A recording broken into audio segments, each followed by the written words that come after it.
Thank you guys for coming. We're going to go through, I wrote an agenda up on the board back behind there, but I'll just run through it also since it's behind you, and then move through that and see how far we go. So the idea is to be out of here at 8:30, and always, and with some discussion about next steps and where do we go from here. Any kind of comments that you have, stuff like that. So to begin with, let's just start and give some introductions. I'm Lavelle Means with the Planning Office, and I'm working on the scope of work for developing an update to the Rattlesnake neighborhood plan from 1995. I'm Doug Hacker. I've been working on the comp plan revision and also on our efforts to try to see if we could secure some interest in the sale of a Lincoln School for a community center. Harold Holm, been working on this limited scope update, whatever it's called now, of the Rattlesnake plan. Jan Holm, the same. I hang out with him, and I've been working with Doug as well on the Lincoln School. I'm Joe Glassie, citizen of the Rattlesnake, and have worked on several of the earlier versions of these plans in the 80s and then in the 90s and now. So. Tom Cook, I live in the lower Rattlesnake, and I've been going to these meetings. I'm not sure I've been doing any work, but I've been going to a few of these meetings. I'm Rhonda Hawley, and I'm also a citizen of the Upper Rattlesnake, and it's an important community to me, and I used to be active, very active in Washington, and have somewhat of a legal background and enjoy the process. So, You guys back here? I'm Cynthia Manning. I live on the west side of the Rattlesnake, and I've also been involved with the Lincoln School, and I happen to also be on the Historic Preservation Commission. I'm Lynette Diaz. I'm the new neighborhood liaison with the city of Missoula, and I'm here to just learn more about the neighborhood. My name is Bob Giordano. I live on Reno Drive, just below Lolo Street, and focusing on the transportation aspect of this update. I'm Maxine Lane. I live in the middle Rattlesnake, and I've been involved with the new comp plan, except I dropped out for a couple of months, and I'm back in again. And I've appeared before the city council on traffic and speeding issues, and I guess I'm really concerned about whether city government will actually pay attention to the work that we've been doing on the comp plan. I'm very concerned about that. Thank you. I have a little family thing. My cell phone will ring because I need to get text messages, so I apologize, but I don't have to turn the sound off. Okay. I'm very high tech. And I'm Roger Millar. I'm the director of OPG. So, All right. thanks for coming. Yes, thank you, everybody. Other items that I've listed on the agenda is to run through expectations for the meeting, kind of see if we're on the same page. Then go through some general announcements, letting you know about some of the other initiatives that are happening, and also maybe some dates on certain meetings and stuff. And if you have any brief things that would be helpful to announce. Then an item on the agenda is to talk about our planning context, and by that I think it covers probably several things, knowing about the way that, questions about how we plan, what we're planning for have been in the news a lot lately. And that's why I've asked Roger to join us. And also one of the more recent projects that helps to set the planning context for the entire urban area is an urban fringe project, which you guys, this neighborhood is actually getting the first preview out to neighborhoods and hearing more about. And from hearing about that, having more discussion and hearing questions that you have about where we go forward, and like as Maxine said, how do we do something that's meaningful? And from there, I'm hoping that with Roger's help, we'll be able to talk about that, talk about the Urban Fringe Project, and with some sense be able to go forward into reviewing the draft scope of work that I have laid out there before you. There's still more work to be done on that draft scope of work, get some feedback from you guys, see if we've got time to get some questions and get any ideas that you have to add to that draft scope of work now. If not, that's okay. We'll keep gathering comments and talk about the next steps at the end of this period.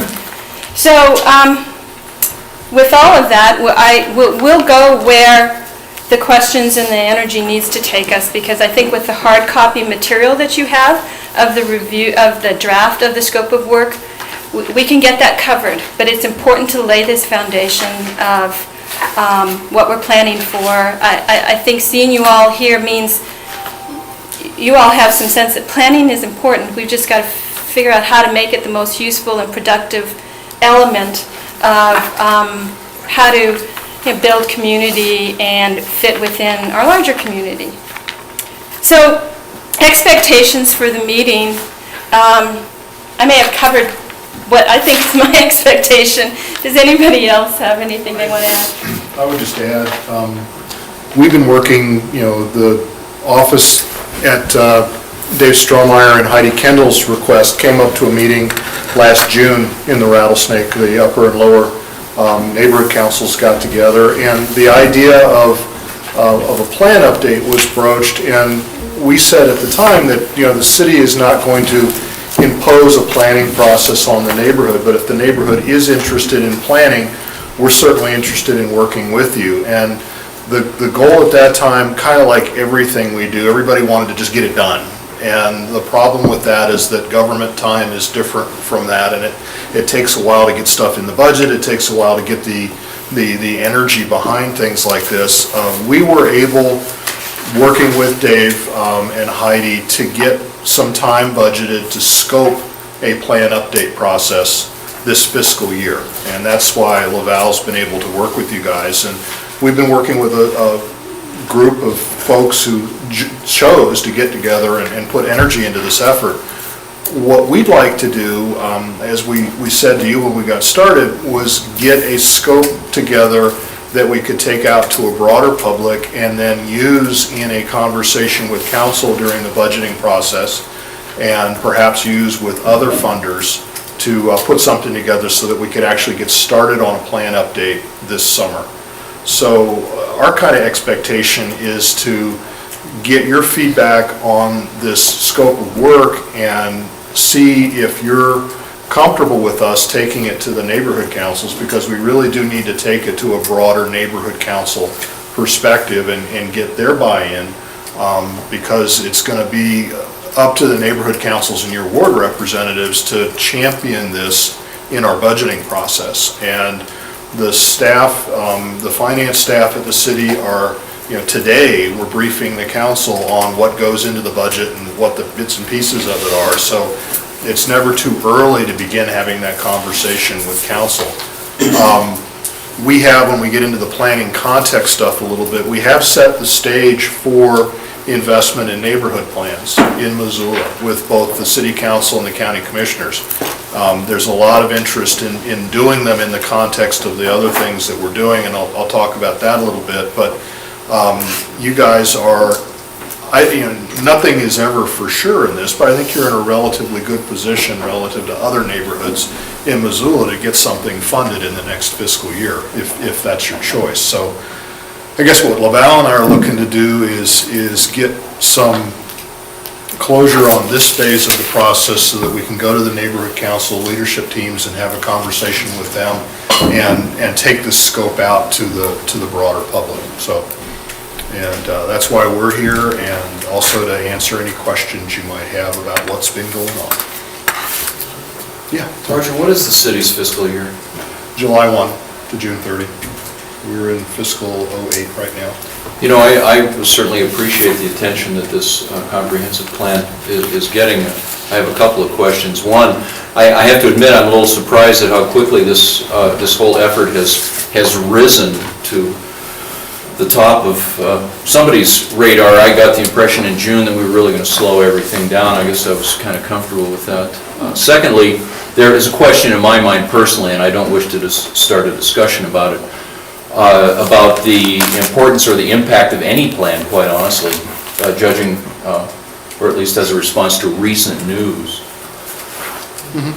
And we'll, So those are thoughts on my mind, I yeah, guess. and that the planning context thing may or may not address those concerns that you have about, I would just say at this point, from the neighborhood's perspective, there have been a couple of recent decisions that were tough ones. Lincoln School was tough, Sonata Park was tough, but if you look at the history of the plan, there's been an incredible number of successes. And you'll see when I show you the open space, for example, I mean, there have been some really positive things that have come out of this. So I would just encourage you to take the long view. I mean, projects are going to come and go, but, take the long view. I guess, Roger, also, my concern is on that draft, when under number C, you said, what is the role of the planning board and city council? You're saying neighborhood plan must be consistent with growth policy. Should not, I feel very strongly that the growth policy needs to reflect what the neighborhood wants. That seems to be a topsy-turvy kind of way to approach things. To me, it seems like that's a reactive approach rather than one that says we're going to be working together on all of this. What is in that document is a reflection of what the state law is as regards growth policies. It says that the growth policy is the overall policy for the city of Missoula and Missoula County. Neighborhood plans are sub-policies of that policy, and they have to be consistent. That's what state law says. So the neighborhood plan has to be consistent with growth policy. If there's something in the broad overall goals of the growth policy that don't work with the neighborhood plan, that's the discussion you have with your elected officials about adopting the neighborhood plan and changing the growth policy to reflect that concern. But I think what the state legislature intended was, let's not have a growth policy for the city of X and then a neighborhood that's going completely in the other direction. They have to be consistent. Now, how they're consistent is the give and take of politics, but they do have to make sense. One of the problems we run into is when they don't. On a project basis over on the other side of town in the Orchard Homes area, we had a place where there is no neighborhood plan, and the growth policy was a mess. And we need to make sure that they sync up and that they work together. It's not to say that we're going to beat the neighborhood plan down until it conforms to a broader policy, but they have to work together. Okay, I guess I'm feeling that that's not happening right now.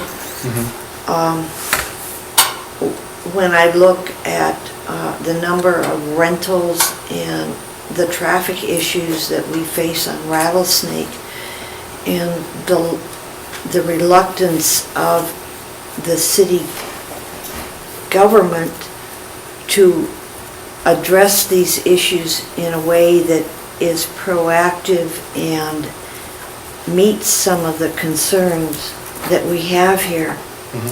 I, have been numerous times asking and even suggesting 5 different ways to control the speed on Rattlesnake Drive, and yet there hasn't been any response from the city on that.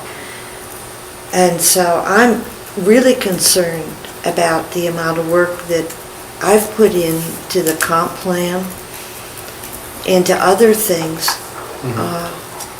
as to whether we're really going to get somewhere. I just don't have a real positive feeling Okay. about it. Well, I'm sorry you feel that way. I think, as I said a little while earlier, there have been a couple of recent decisions that were made. The decision on Sonata Park was a decision of the city council and the planning board, a recommendation from the planning board. The Lincoln School project was a planned neighborhood cluster. It was a decision of a property owner to take advantage of what the zoning code provides to property owners. I don't know the specifics of your traffic issue, but I know that there are an awful lot of things in your 95 plan that have come to pass in part because they were in the plan, in terms of investment being made and the rest of it. And I like to remind everybody, and I hope I don't sound like a horrible Pollyanna here, but there are very few people on this planet who wouldn't trade places with all of us in terms of where we live and what we do and what we have. And so we have to keep the negatives in perspective. We're in a pretty good place with some negative things going on. Let's work to fix them, but we're in a pretty good place. So that would be what I'd add to it. Let's take one more question and then try to move back to the... I guess, we've been working on this for how many months now? 9 months?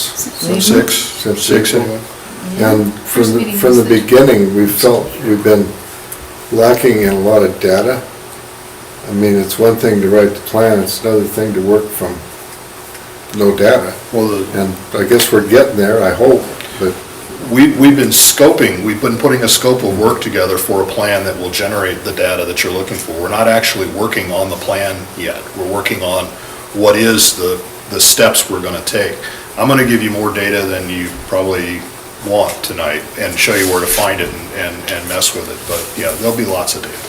well, and I think the follow-up on that is that, it's okay to go ahead and plan every 5 or 10 years or whatever, but I don't think that's far enough to be thinking in the future, because we got a lot of finite world situations out here.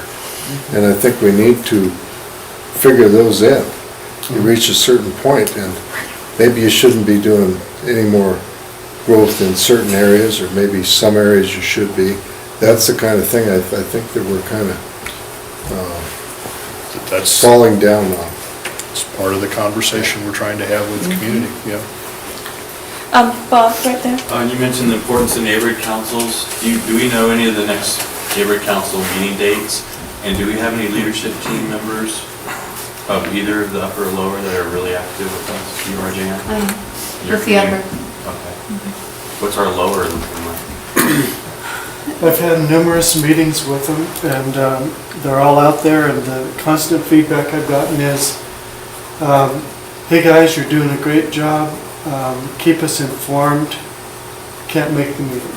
I mean, that's basically with a few exceptions. I think, is it Marianne? Marianne Davies did make several of our meetings, which is great. Carol Elson has been. Carol Elson's been, but not for quite a while. Peter Nelson. Are there dates for either the upper or lower next meetings? Anyone know?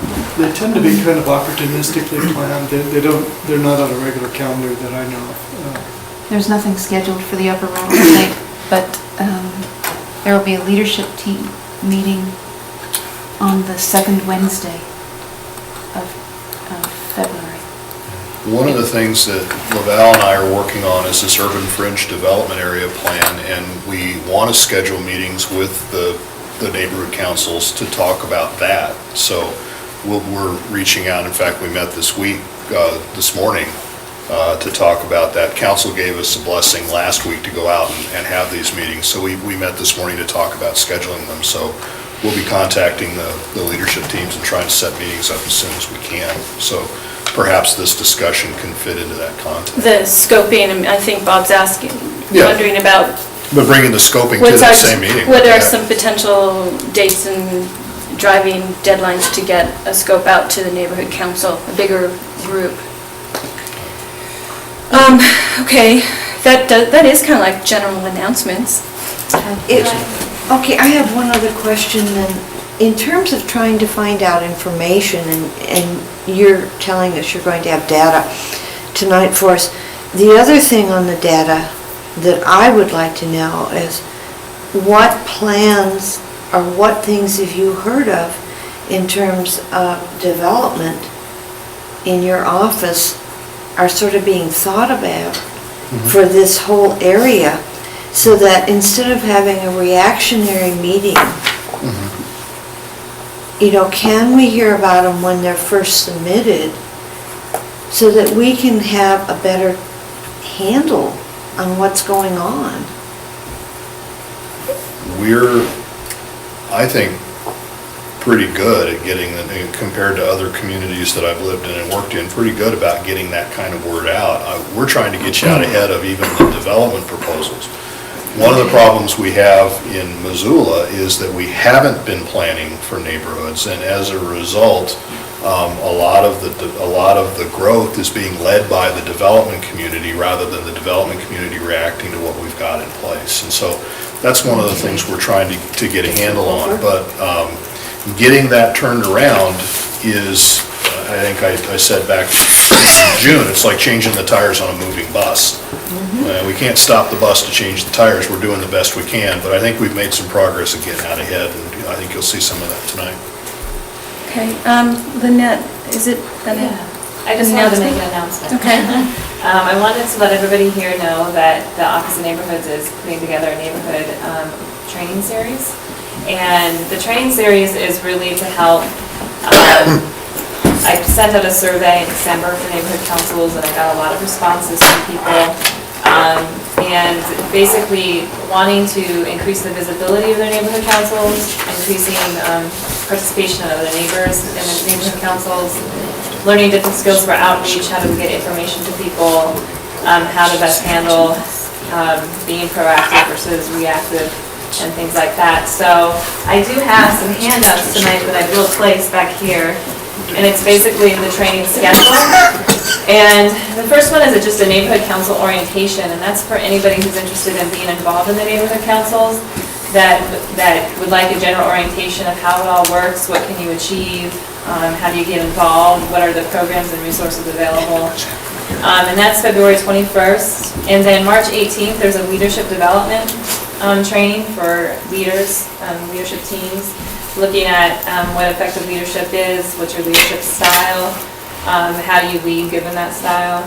And then April 26th, we're going to be having a community building training, and that's really on more of the pieces of how to do neighborhood outreach, how to increase your visibility and keep that visibility prominent in the neighborhood so that people know who you are, how to communicate effectively with using the media and those kinds of things. So these are all free. It's a really good opportunity to take all of them and increase participation among neighbors in the neighborhood. I don't think that it's that people don't want to be involved. I think that it just, the visibility, and it needs to be easier. And so we'll talk about a lot of those different things.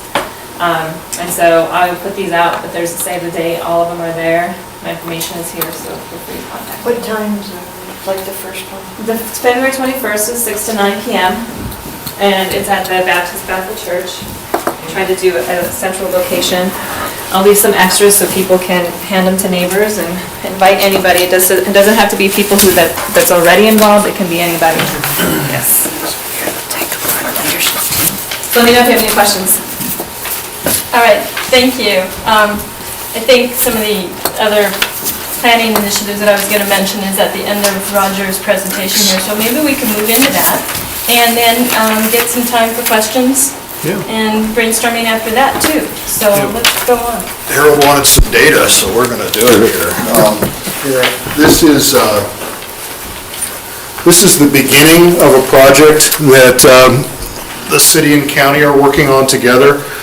When I came on board at OPG a year ago, one of the things that I noticed was they'd taken rural initiatives out of the Office of Planning and Grants, and the county long-range planning was focused on the Sealy-Swan area and Lolo and the areas that are rural in Missoula, and then urban initiatives, which is the city piece of long-range planning, was focused on areas within the city limits. And what was being forgotten was the area between the two, the urban fringe. We went to the county commissioners and the city council with that news flash, and they understood it right away and agreed, because our interlocal agreement provides the opportunity for the city and the county to jointly fund projects that look at the urbanizing area, the area between the city limits and the urban service boundary or the wastewater service boundary. So we started this urban fringe development area project in July. We got council to put it in the budget, the commissioners to put it in the budget. They adopted the budgets the end of August. We put a staff working group together and began to collect data.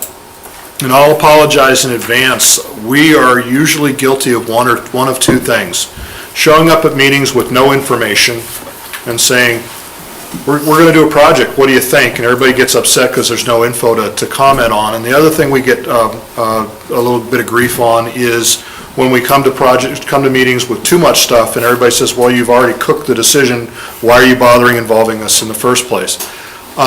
This is a lot of information. I'm going to apologize right up front for going ahead and collecting the information.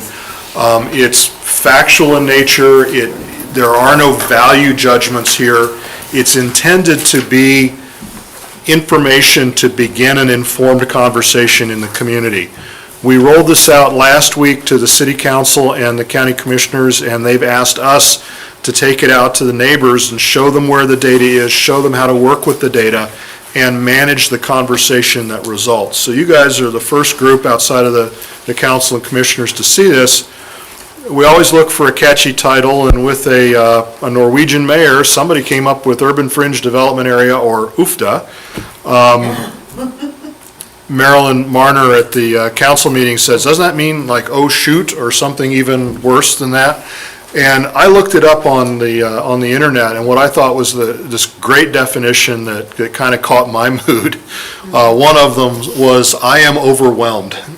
And so this is about how we address our quality of life in the face of all the growth that's going on. So talk a little bit about recent growth, constraints to development and where the developable land is, and then density, public works, public safety, parks, open space, public health, other planning efforts that are going on, next steps, etc. This is on the OPG website. You go down to what's new and click on UFDA. We've got this PowerPoint presentation, this book, and then some high-res Adobe Acrobat files. And the Adobe Acrobat files have layers on them.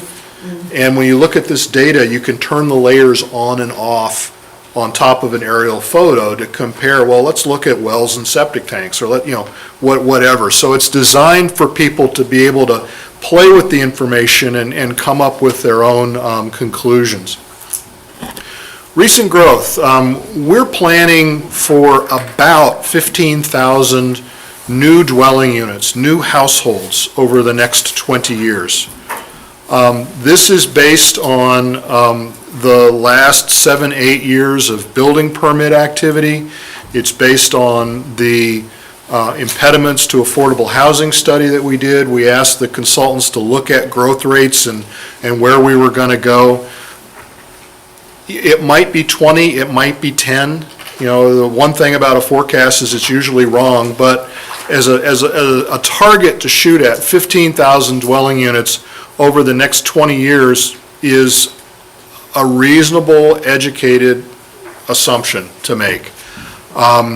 The why is Montana growing? Why in particular is Western Montana growing? Why is Missoula growing? I've got a really cool presentation that Larry Swanson put together that talks about all of that. And I'm going to send that out on my interesting articles thing so that anybody wants to see that. But we're looking at 15,000 dwelling units, 2.3 or so persons per dwelling unit. We're going to be growing over the next 20 years. And what this project is about is where do those homes go and why? Because if we don't set the stage, the development community is going to be creating what they call product for these people, and we want to make sure that we're preserving our community. Wanted to talk a little bit about the changing market. Who recognizes these folks? Most people don't. They're not around anymore, but we're still planning neighborhoods for them. Slap your hands, Jack. Ozzie and Harriet. It's Ozzie and Harriet. Oh, is it? Yeah. That's Ricky Nelson on the left there. The market is changing. We're looking at a market that includes what I call the inheritors of the greatest generation. The World War II generation is passing from the scene, and as they pass, they're creating the single largest intergenerational wealth transfer that's ever happened on this planet. And a lot of people of my generation are suddenly finding themselves with the wherewithal to buy a second home somewhere. Why not Western Montana? Or to buy that bigger house, or to buy a condo downtown so that when I go to the Grizz games, I don't have to drive home, or whatever. But the inheritors of the greatest generation are out there, and they're coming to Missoula if they're not already here. Empty nesters, kind of made council laugh when I told them that not too long ago, you were born, you grew up, you had kids, and about time your kids moved out of the house, you died. And what's happening now is people's kids are moving out of the house and they've got better than half their life in front of them. So it's a different world with empty nesters out there. Late starters, I'm 48, I've got a 5-year-old boy. I'll be dealing with college in my 60s. But late starters have different housing needs than traditional families. The creative class, the group that wants to be able to walk to the break and go to the art galleries and all the rest of that. And then we also have in Western Montana in particular are the kind of the service economy have-nots, the people who a generation ago had union jobs with union benefits and retirement plans and all the rest of that, and what they're doing now is pumping gas and changing sheets, and they're in our service economy, and they don't have the wherewithal and the buying power that they used to have. We've seen a split between the haves and the have-nots and a loss of the middle class in America, but that's the market we're looking at. This is interesting stuff that Virginia Tech did for the U.S. Environmental Protection Agency. In 1960, half the households in America had kids. 2025, less than 30%. The U.S. as a whole, this is the one that gets me the most. We're going to need in 2025, in the year 2025, 22 million fewer large lot single-family homes in the United States than exist today. We will have a surplus inventory of 22 million large lot single-family homes. We'll need another 60 million small lot and attached units, but the demographics are changing and the construction market is going with it. This is a kind of an odd pairing, but Smart Growth America and the National Association of Realtors did some surveys. 6 out of 10 home buyers would choose to live in a high-density mixed-use community if it was available to them. The AARP says 70% of their membership wants to be able to walk or take the bus to everything that they do. So the market's changing. One of the things about our market is something that Will Rogers got back in the 20s. They're not making land anymore. We're not like Billings, we're not like Omaha. We are constrained geographically, and there are not a whole lot of places that you can go. And as a result of that, land has become valuable in the Missoula Valley. We did a constraints analysis. What we wanted to look at is inside the City of Missoula wastewater service boundary, which we call the urban service boundary in this thing, because one of the things we're trying to do is get people to think beyond wastewater at the broader range of things. But we wanted to look at what is available for residential development inside the urban service boundary. And we started out by constraining land. There's land that's in conservation easement, or it's city or county park or publicly owned. You'll see the brown shading on the map here. And then we added on top of that land that's not zoned for residential development, the industrial land, the heavy commercial land, cemeteries, airport restrictions, things like that. And then we added on top of that things like 100-year floodplains and slopes over 20%, what have you. And we combined all of that on top of an aerial photo, and the stuff that's in the orange shading is land that's not available for residential development. Here's the urban services area with the Y in the upper right-hand corner, and East Missoula and Bonner on the right-hand side. Miller Creek, Linda Vista down here at the bottom, the Rattlesnake up in here. And you can see the urban service boundary encompasses about 33,000 acres of land. Over 40% of it is constrained to prohibit residential development at this time. So here's the stuff that is available. If you look at the map here, where the aerial photo shows through is land that is where residential development can happen. And then we looked at what is developable. And the definition of developable here is a definition that the development community looks at is where is the value of the land greater than the value of the improvements on the land? Where is there 5 acres of dirt with a ranch house on it? Those are the doors that developers knock on. And have you ever thought about selling your house? So looking at developable land without implying that it should or should not be developed, but what is the land in the urban service area that's either assessed as ag land, because that land is assessed at such a low value, or is assessed such that the value of the land is greater than the value of the improvements.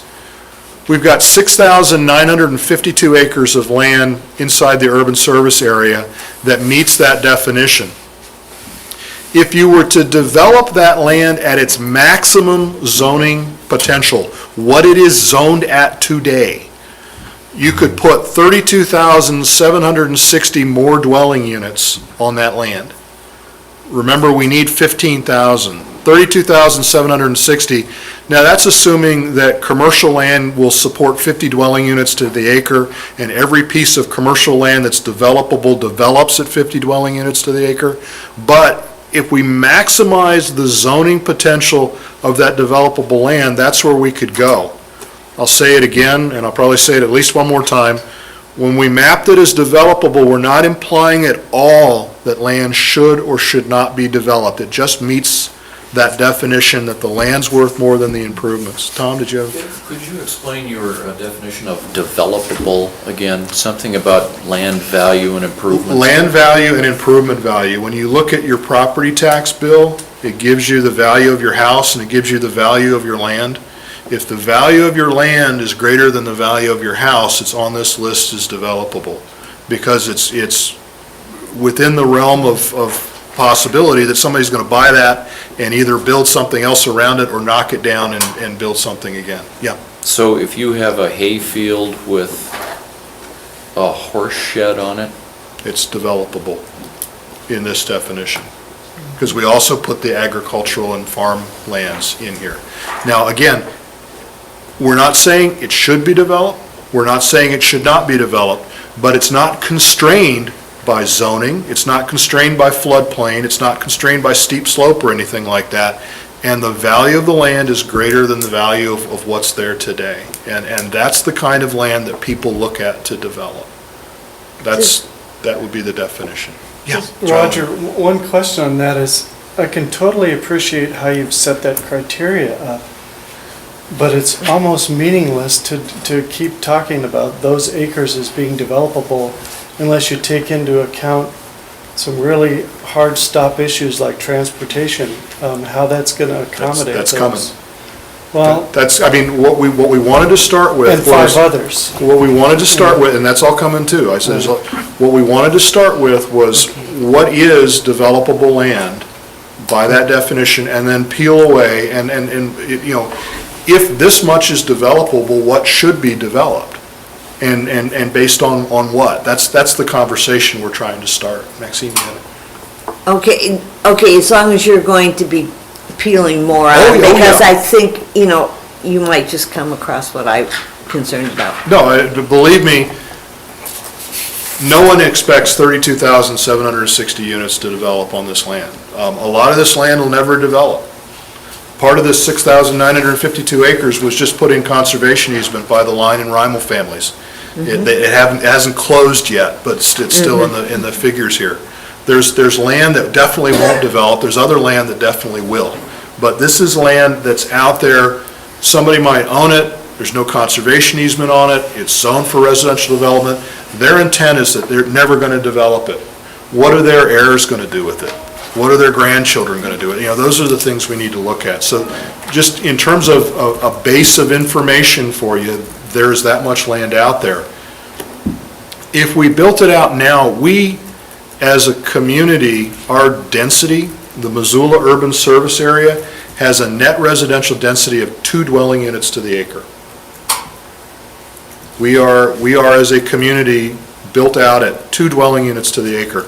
If we took that 6,952 acres and built it all out at 2 dwelling units to the acre, that's 13,904 units. That's almost the 15,000. So the message is, if we can agree to develop inside the boundary, we don't need to sprawl. But is that a good or bad thing? I mean, that's where the rest of this data comes from. Some other things we looked at, again, this is net density. The legend over here, the light is less than 1 dwelling unit to the acre. To put my glasses on, show my 48 years of age here. The red is 12 to 36 dwelling units to the acre. This is actual 2007 densities, and the areas in the black lines are census block groups. We use census block groups because it's easy to get data from a variety of sources that will compile at a census block group level. The densest neighborhood in the Missoula area is West Riverside, the mobile home parks out there. The other dense neighborhoods are down south of the university, in the downtown, the lower Rattlesnake, and around Russell Street. This is a little confusing, so let me know if I don't get it right for you, but what this looks at, the comp plan, the 2005 comp plan, average density for the entire area is 4.9 dwelling units to the acre, or about 2.5 times what our actual density is today. What this does is it compares the density of the individual census block groups to that 4.9 dwelling unit to the acre average. I live right there, so I'll pick on my neighborhood. I live in the Rose Park neighborhood. Our current residential density is 100%, 103% of comp plan. So we've built at the comp plan. The lower Rattlesnake is at 128% of the comp plan. The upper Rattlesnake is between 33 and 72% of the comp plan. You go out to Orchard Homes and Target Range, they're at 21%. So this is looking at how neighborhoods compare to the regional average for the comp plan. This is how neighborhoods compare to the regional average for zoning. And the land that's zoned for residential development in Missoula, the average residential density is 9.3 dwelling units to the acre, almost 5 times what we actually are today.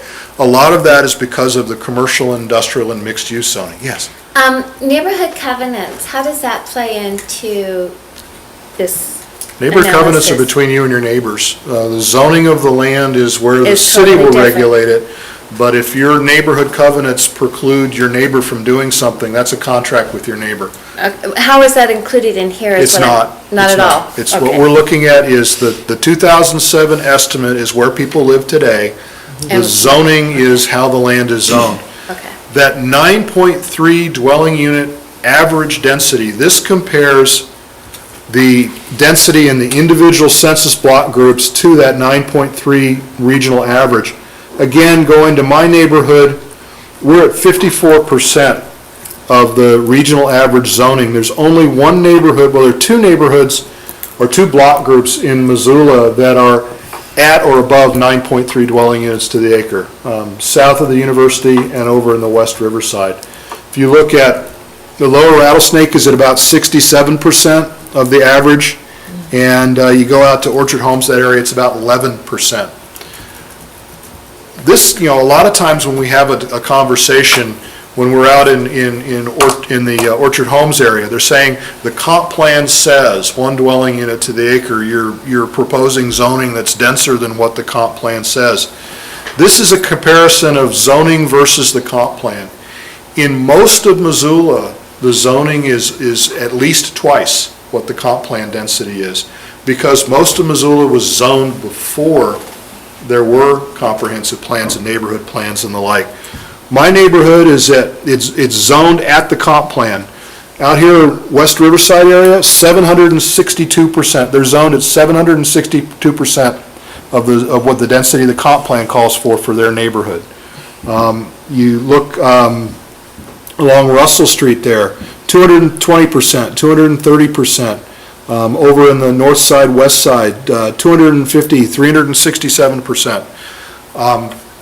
There are an awful lot of neighborhoods that are zoned a lot more densely than the comprehensive plan, which would, to me, as somebody who does this for a living, the zoning happened in '32, the comp plan started in the '60s. There are a lot of places that are zoned denser.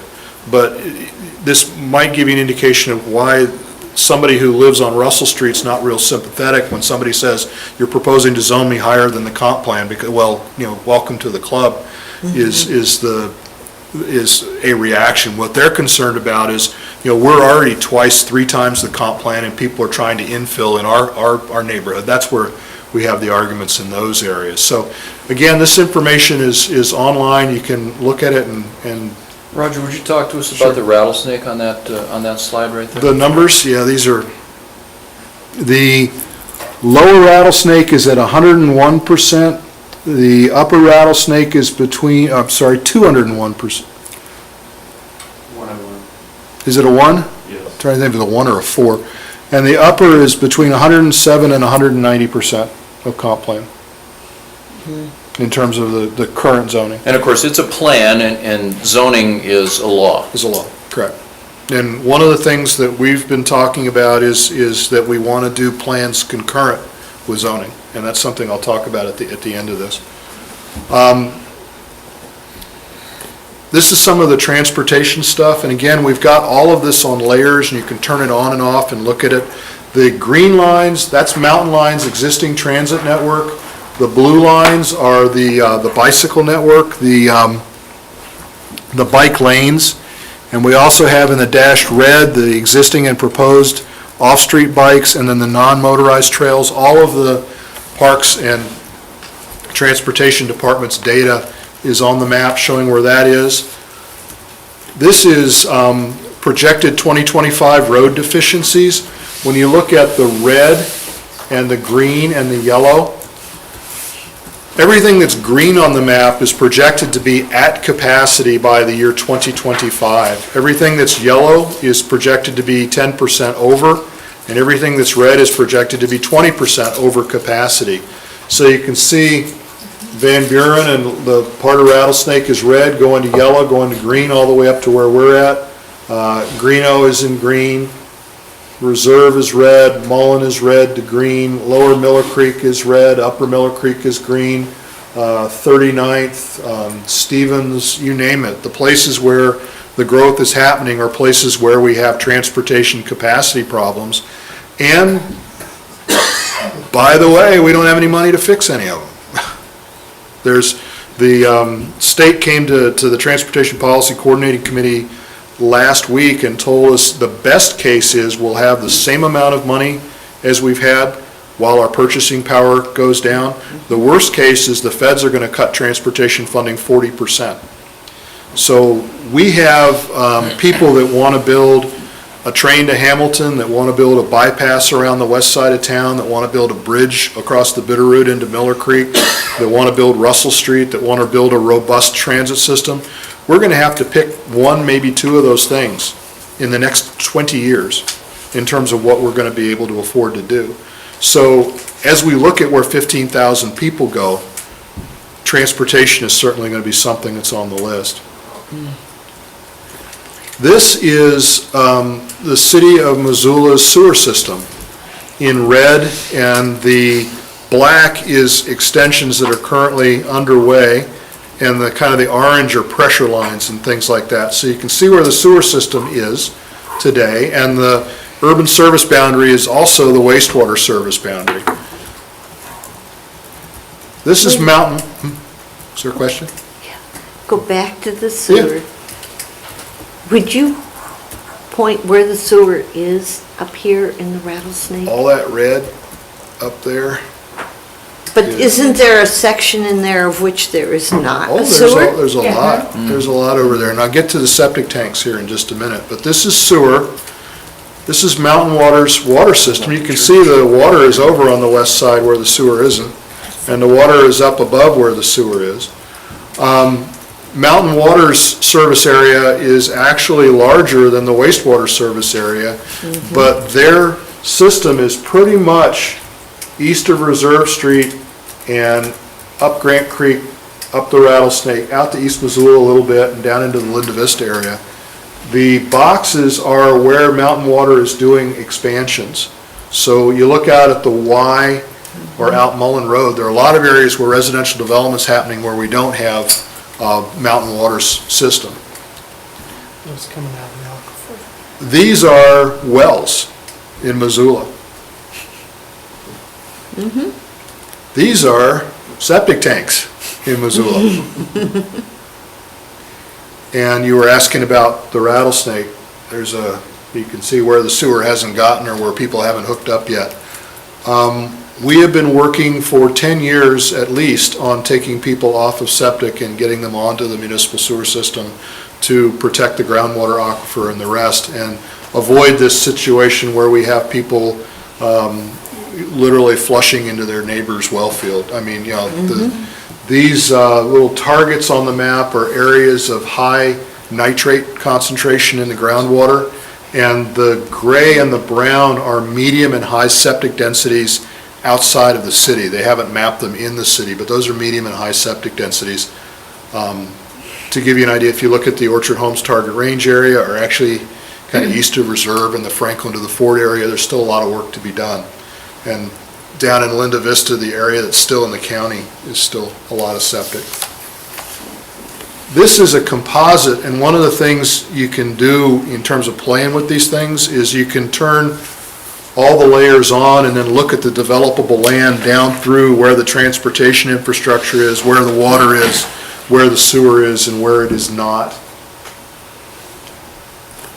Public safety is another situation. Everybody's aware of the wildland-urban interface. As the wildland-urban interface is currently mapped, this area right here is not in the wildland-urban interface. The rest of Missoula is. So if you're worried about that, you want to live at the corner of Brooks and Stevens, because that's about it. This is looking at the rural districts that serve the area inside the urban services boundary. You have East Missoula Fire, Missoula Rural Fire, and Frenchtown Fire. Their stations are identified and their service areas are identified. This is Missoula Fire, and Missoula's fire stations are identified, and then the response times are graphed from green to red, with the red being 9 minutes and the green being their real service goal. So this is where public safety is today. One of the things that came up in this discussion is Missoula's proposing a new fire station out here to serve the Mullen and Y area as Missoula grows to the west. Frenchtown Rural has a station right at the Y, and Missoula Rural has a station on Broadway and a station on Mullen. We're they're right all together.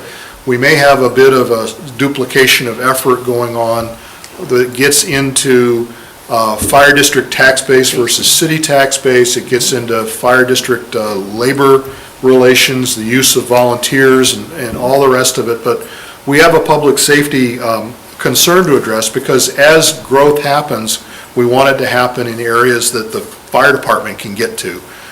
This map layer also has ambulance company locations, police, dams in the city. This gray here is actually the maximum area of inundation in case one of the dams up the Bitterroot were to fail catastrophically.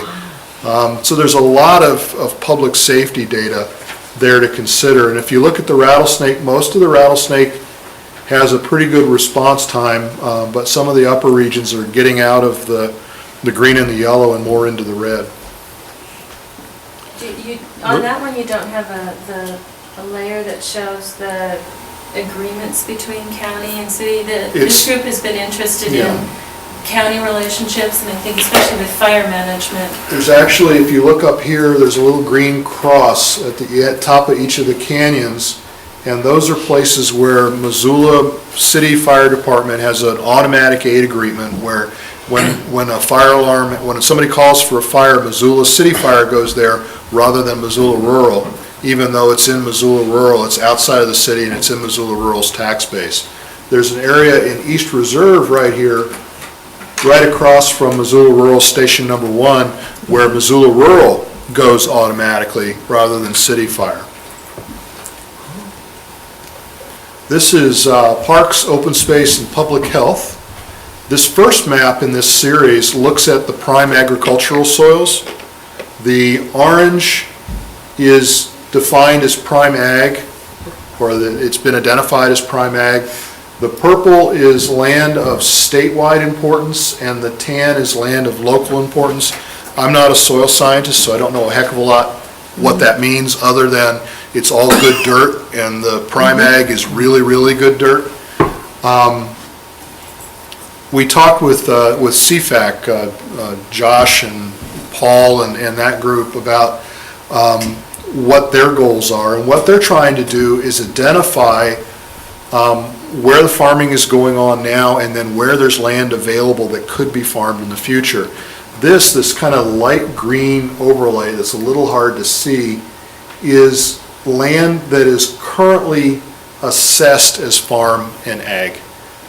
And then we looked at parcels that were on top of this good ag soil that were in the 2 to 5 acre range, or that were 5 acres or greater. And there's one layer for 2 to 5 and one for 5 to greater, because those are the thresholds for being viable as farm properties. They'll lease a 2 to 5 acre parcel, or they'll lease a 5 acre plus parcel. And then this is the developable land that's on 2 to 5 or 5 or greater acre parcels on top of prime and significant soils. So you can see where we're having arguments in the Orchard Homes Target Range area and out Mullen Road about the loss of agricultural land. These are the developable parcels. These are the parcels that the development community is looking at. These are also the parcels that the agricultural community is looking at. And it's becoming increasingly important in the community.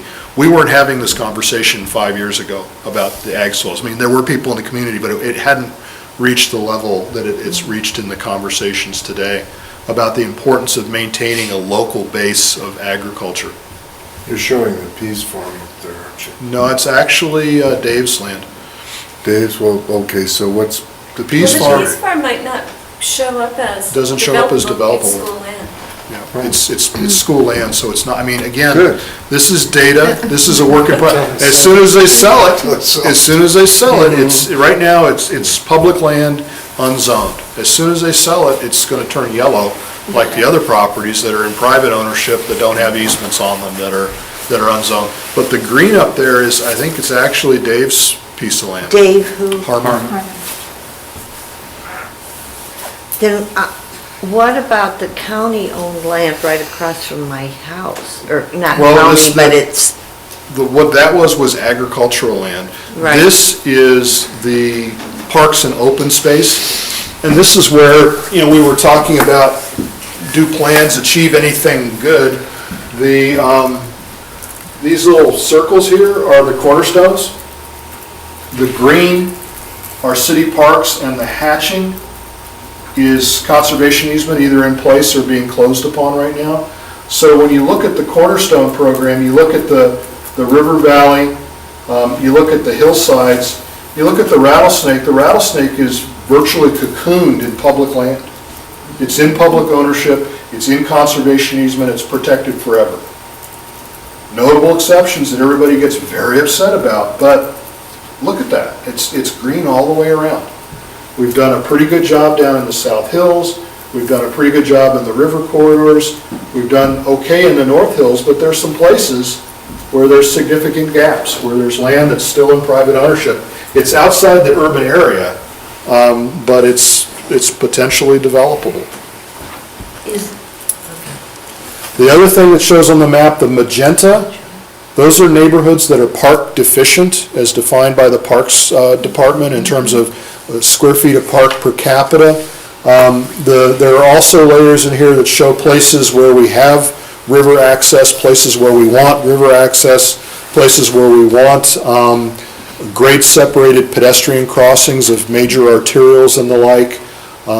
There are, the green is existing parks, the orange are parks that are works in progress that the City Parks Department is working on. Again, all the layers are here, and what I'm encouraging you to do is go online, download the high-resolution map. The great thing about Adobe Acrobat is you can zero in on the neighborhood you want and then turn the layers on and off and see what it tells you about where you live and see what it tells you about the broader region that you live in. This is sensitive lands, floodplain, riparian, wetland, and wildlife. The kind of broader hatching, that is big game winter range. The darker hatching is critical elk habitat. The green is zoned riparian corridor. The blue is floodplain.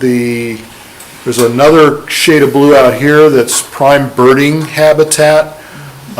There's a whole bunch of stuff here. There's some indications of where we have wildlife crossing issues, where the deer and the trucks mingle and the deer come out on the short end of the stick. Again, all of that data is available, and this is public health. These are underground storage tanks, hazardous waste cleanup sites, nitrates in the groundwater, things of that nature. Everything from Milltown to the occasional dry cleaner and gas station, but we know where all that stuff is. We've got that all mapped out. The blue line is the air stagnation zone, where we require things like paved driveways, and we have the wood stove limits and the rest. The tan line here is the PM10 non-attainment area, where we regulate air quality. And then this line over here is the part of the PM 2.5 border that actually shows up at this scale. The PM 2.5 non-attainment area hasn't been formally adopted yet, but it goes from the Ravalli County line to the reservation boundary, and from the end of 9 Mile all the way out to Clinton. It's enormous, and we're dealing with air quality conformity for transportation projects, and different regulations are coming up in the next several years that aren't in place today. That's the boundary that the urban transportation. That's the boundary of the transportation plan. I'll show you that in just a minute. So again, you can composite all of that stuff on a very busy map and then add the developable parcels on top. And you can see why we're having some of the arguments as a community that we're having. And one of the goals of this project is to kind of look down through all of these layers and make some decisions. And so I'll tell you a little bit more about next steps here in a minute. This is the other plans that are going on. The long-range transportation plan, that green is the PM 2.5 non-attainment area and the transportation plan boundary. We had the Envision Missoula workshops back in November. The data that came from those has been worked on by the consultants, the modeling and all the rest of that. We're having meetings on the 13th and 14th of February. On the 13th from 6 to 8, and on the 14th from 3 to 5 over at the University Center in the same room that we had the original meetings in. So you can still get done on the 14th and go out for dinner on Valentine's Day. Yeah, you'll be right downtown. There was a handout at the front table for the announcement for that follow-up meeting on Envision Missoula. Yep. And this one is all about how do we spend the limited amount of money we have. And one of the interesting things about what they're bringing back to the meetings February 13th and 14th are 3 or 4, I can't remember which, different scenarios for growth. There's a sprawl scenario, there's a dense compact urban scenario, and there's kind of a nodes of development scenario. And what we're going to do at those meetings is keypad voting, where you'll have a voting, a wireless little thing like a calculator, and they'll be asking a series of questions, and people will vote, and the scores will be up on screen, so the room can see what the tendency of the room is, but everybody can be anonymous, so that when, some loud person says, only an idiot would think that way, and boop, boop, boop, oh, look, 80% of us are idiots, where maybe they wouldn't have said that, or they wouldn't have felt that way if they had to stand up and say it in front of everybody. So that's coming up. This is also on the OPG website, and the contact information is there. The zoning and subdivision code rewrite project, that green is our city limits, which causes confusion all the time for emergency service providers and the like. But we are expecting the draft report from the consultant who's been assessing what the problems are to be available next month, and we'll be having that workshop is set for April 2nd, I believe. Right. We were going to have it in March, but spring break kind of got in the way, so there's going to be a town hall meeting April 2nd on the zoning and subdivision rewrite. And then the Greater Downtown Master Plan. While we're here tonight, the Missoula Downtown Association is having their annual dinner and getting to meet the consultant team that's going to be doing the downtown plan. It's a good group of folks. They're planning on having a master plan for the downtown area complete by October. And there'll be lots of opportunities to participate, and as soon as they get their website up and running, we'll be updating our information. This is not an Office of Planning and Grants project. It's being headed by the Business Improvement District with participation from the Downtown Association, the Missoula Redevelopment Agency, Missoula Parking Commission, and then the steering committee includes members of the leadership teams of all of the neighborhood councils around the plan area. Does it go out on Brook Street too? Is that showing it going out It goes out Higgins to about Hellgate High School. Hellgate? Okay. Yeah. Again, I live there, but it's that Hellgate High School is right there. Okay. And it's out to the mill site, and it's out to Broadway and Russell, up to the interstate and around. Also on the radar, the mayor's doing an affordable housing initiative. Bitterroot Resort is coming in with a proposal that's going to require an update of the Lolo area plan. They're doing an economic development study in Bonner. The International Airport is doing an airport master plan update. There's floodplain mapping being updated by FEMA. Whoa. It's searching. Okay. I didn't see our rattlesnake plan up there. Mr. Battery. So you, huh. So I was wondering about how much of a warning you got. It's going to be low. I got low battery. Oh well. I'm almost done too, which is really good. There. Huh. And it's going to, then it'll die on me. Next steps, we're taking this out. We've met with the mayor, the commissioners, the council. We're going to the planning board. We're reaching out to the neighborhoods. I'll get into this in a little more detail. These are the agencies that have been involved in terms of the databases that we've used. And the best way to predict the future is to invent it, which is what we're about tonight. So for more information, there's that, and then I will shut my computer down because it's dying, and get into the next steps in a little more detail. What we want to do is take this information out to the neighborhoods. It's my neighbor's van. Take this information out to the neighborhoods so that we can have an informed conversation. You know, Harold, you were looking for data. There's all the data we got, and it's available. It's on layers. You can mess with it. We are looking, one piece of data that we realize we didn't have that we're trying to get is historic properties. I think Philip's got it, but he doesn't have it digitally. We're going to have it finished by Friday. Great. We'll just slip it right in there and we'll have it. At least we're down to. But we want to have that conversation with the community about, you know, 15,000 are coming, where should they live and why? Here's the facts that we have, what's important to you. And so we'll be having conversations like this and saying, okay, here are all of these resources from transportation, sewer, water, density, whatever. What's less important to you, what's more important to you, you know, let us know. We're also, we haven't contacted him yet, so he'll be surprised if he hears from you first before me, but we're going to talk to the geography department at the university about taking this database and developing some scenarios based on best planning practices. You know, here's Missoula as objective, kind of disassociated folks.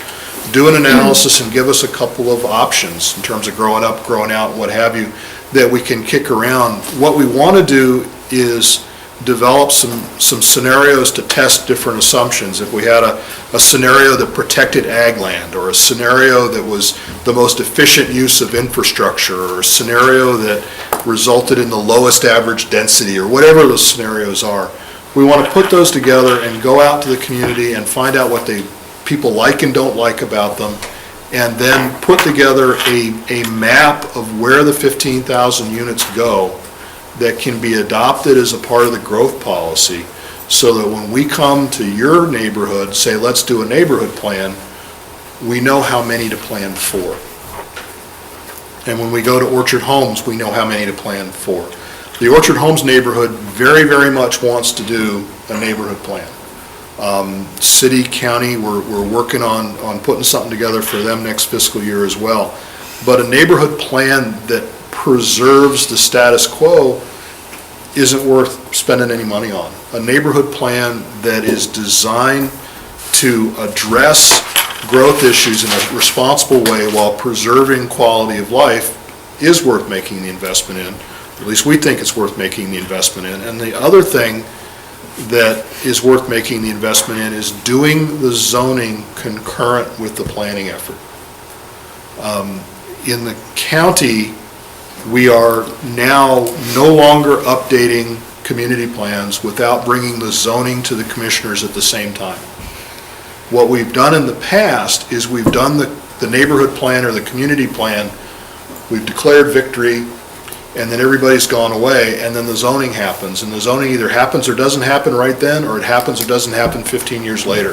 And what we want to do is bring to the planning board and bring to the council, here's the plan, here's the zoning that implements it, we're in agreement, or we're basically in agreement, and here are the 5 things we're not in agreement on, but take that and implement it at the same time, so that the things that are zoning related get addressed. They don't get addressed later, because later winds up being sometimes never. So in terms of making the plan work, what we're proposing is, before we go forward with a neighborhood plan, the scope is going to include the resources to update the zoning map in terms of having the conversation. But it's also going to be incumbent on the neighborhood to reach an agreement that a supermajority of the council can buy on what the zoning is going to be. And, you know, in the county, you have to have agreement that 40% of the freeholders owning 50% of the assessed value of the land, because if the neighbors protest in the county, the zoning goes away. So it's going to require some dickering, it's going to require some compromise, but I think what it's going to result in for citizens is a neighborhood plan, the zoning to implement the land use portions of the neighborhood plan, and then when the development community comes in, here's the plan, here's the zoning, do development that conforms to it. That's the intent. That's the direction we're trying to go. Harold? Well, how has that worked in the past? We've had plans and the zoning doesn't, end up with doesn't reflect the plans. We're not adopting the plan unless we adopt the zoning too. Here's the plan, here's the zoning, come to agreement. But that didn't happen. That makes for a very interesting flip side scenario, and that is, you don't adopt the plan. That could come out of that, you're absolutely right. And that, in fact, is probably close to the status quo, and it just makes for an interesting, probable outcome. We have to have, I mean, you know, again, this is Montana in 2008. The Supreme Court just did something that none of us have been able to figure out yet. Every indication we'd had from everybody, including the Supreme Court up until then, was plans are great, but zoning's what matters. You know, if the neighborhood plan, you know, the folks out in Orchard Homes want a neighborhood plan, but they want to know when they're done with the neighborhood plan and they have something that they're able to accept, that the zoning is in place so that people don't come in and run roughshod over it. Now, what that's going to mean is they're going to have to compromise with the owners of the land. That's the downside or the flip side or whatever, is you're going to have to come up with some agreement. Now, here in the Rattlesnake in '95, that was before the 2003 legislature changed growth policies, changed comp plans into growth policies and made them policy as opposed to regulation and all the rest of that. But in '95, the owners of the land in the West Rattlesnake would not agree to what was proposed in the plan. The neighbors were able to get a majority of the council to agree with the plan, but they weren't able to get a supermajority of the council to agree with the zoning. The owners of the property weren't able to get a supermajority to agree to the zoning. So from '95 until 2007, that just boiled in the community. And in 2007, it came to a head, and the council made the decision that it made. Would it have been better off to have held the plan until the zoning was put into place? That's where our recommendation is right now. The county is doing that with the Sealy Lake and Clearwater drainage, and saying, we've got the beginnings of a neighborhood plan together, go get the zoning agreed to, bring them to the commissioners at the same time, and the commissioners will adopt them at the same time. It's not a perfect solution by any stretch, but if the plan is adopted and the zoning is adopted, you have some assurance that what's in the plan is going to happen. One of the challenges that I've run into, Roger, in working on these over the years is when you go to the neighborhood and you ask people to carefully articulate their preferences for neighborhood character, they do a wonderful job of it. And part of that is the whole management of expectations that they have, that in voicing what they say they want, that it's kind of like a vote and maybe they're going to get that. And I really see a lot of sense in where you're going with this scheme, but first of all, the plan process then becomes, it's not a guidance document, it is absolutely a following document. For that particular part of it, absolutely. It's following the necessity that folks have generally said, that there's going to be 15,000 people, And I really think it's really key that if we're going to go back into the community and ask people to participate in the process, that we put all kinds of sideboards on their expectations absolutely from day one. And I can tell you, having worked on some of these earlier plans, that wasn't the case. We literally went to people and said, what do you like about your neighborhood? Sky's the limit. Yeah. What do you want to see preserved? And people did a wonderful job of saying what those things were. And now what we're really in a situation of is kind of saying, you're going to get about 2% of what you want. So what part of that 2% are you going to fight for? Well, I'd be a little more, I'd put the glass a little fuller than that. Okay, 3%. Well, how about 97%? I mean, there's a huge disconnect between what people say they want in this document and all the ones I've read, and everything you've helped us see tonight about what the future looks like. With 15,000 people coming, I mean, one way to address it is to say it's not going to happen. We don't have the carrying capacity, couldn't possibly happen. I'd invite you to spend the time and the money and go to Bend, Oregon, and see what happened there, or go to Vegas, or go to LA, or go to any number of places. The human beings have the potential to grow in ways that some would feel are not sustainable. What we're trying to do is work with neighborhoods to preserve quality of life in the face of the growth. You can't do that. Well, you preserve quality of life. If your definition of quality of life is the status quo, or maybe 10% fewer than is here today, then you're absolutely right. I can't do anything for you. But if the reality is there are people in your neighborhoods who own land that can be developed, and there are people coming to town, let's see how many homes should be in the Rattlesnake based on all of this data, public discussion, going to the planning board, going to the county commissioners, going to the city council. Let's see if we can get, if not consensus, that consent. I can live with it. Is it 50? Is it 500? Is it 5,000? It's going to be some number for every neighborhood. when you look at some of the constraints we've got, there's going to be an awful lot of growth in the downtown area. There's going to be an awful lot of growth that makes sense like in the Brooks corridor. There's going to be an awful lot of growth that makes sense in the Reserve corridor.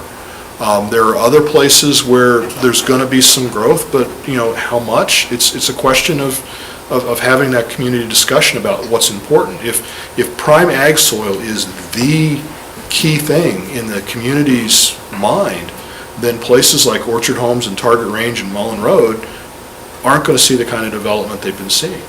If other things are prime, then, but, you know, get that number and then say, okay, if there are, you know, I don't know, how many houses are up here today? You say 5,000? I forget what the number is. That's the population. Population is 2,000 6,000. something. So 2,000. So if the future held another 200 homes for the Rattlesnake, the neighborhood plan would be how do you accommodate 200 homes and maintain your quality of life? You know, if the number was 2,000 homes, we'd probably have a revolution on our hands. But you know, what is a manageable number in terms of recognizing as a broader community, these people have to go somewhere?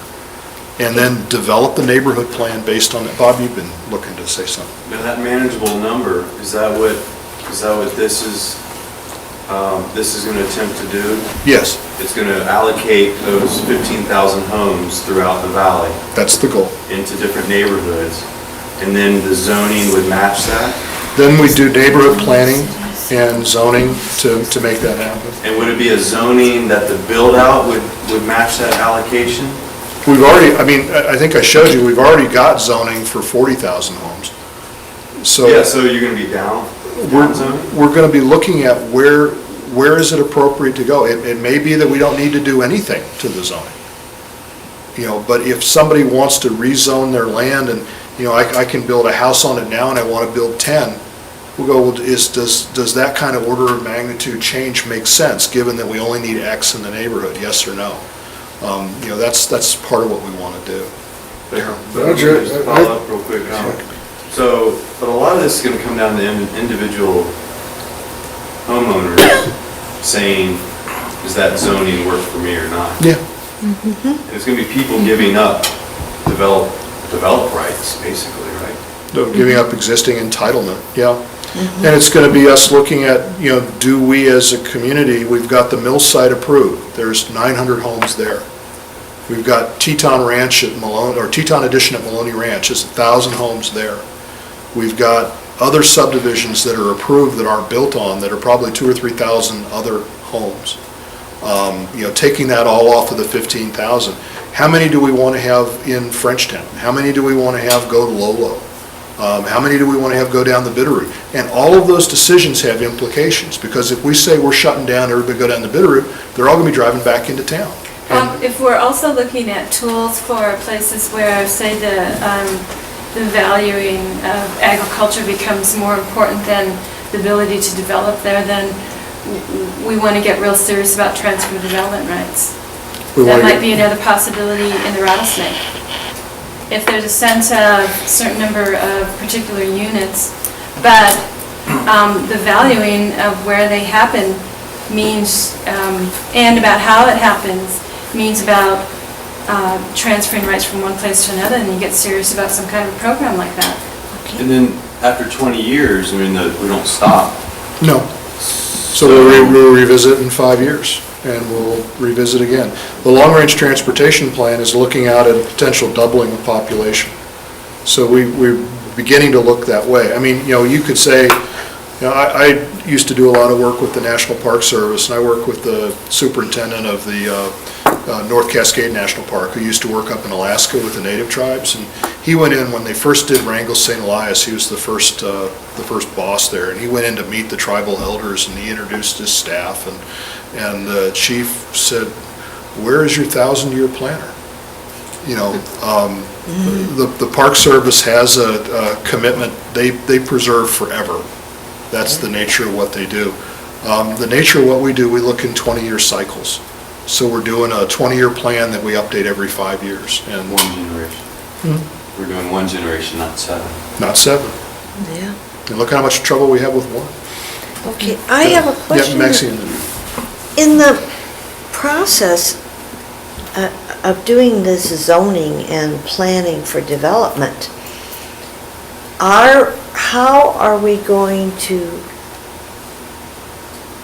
pay for the infrastructure that's going to go in? I mean, right now, we're not even making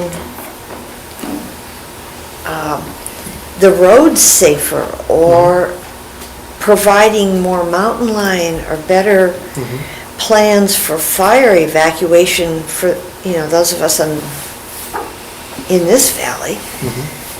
Are we going to make the developer pay for widening the roads or painting the stripes on the road or putting a flashing light in someplace? I mean, what are you thinking? The neighborhood plan looks at those kinds of details for your specific neighborhood, and then in terms of how we pay for things, on the transportation side, which I happen to deal with an awful lot, we haven't raised gas taxes since 1993. Our state gas tax and our federal gas tax are some of the lowest in the world. And since 1993, the cost of things has gone up. It's not indexed to inflation, it's not indexed to anything. We've been getting a free ride. And what's happened is, starting next year, the National Highway Trust Fund is going to be negative for the first time ever. The money that we spend on transportation, we're going to be borrowing from my grandkids in terms of adding to the national debt. So there is a conversation nationwide about how do we fund this stuff, and there needs to be a conversation locally about it as well. The council adopted a transportation impact fee last fall. We have a transportation impact fee in place. Every residential home is $1,200 or so. The commercial is much higher than that. That fee is based on an estimate of 50% of the cost. And that was what was politically palatable in the community, was recovering 50% of the cost of the development impact from the developer. The fees that people charge, that pay for subdivisions and rezonings, and the rest of that cover 50% of the cost. The question of investment and where the money comes from is a question the community has to have.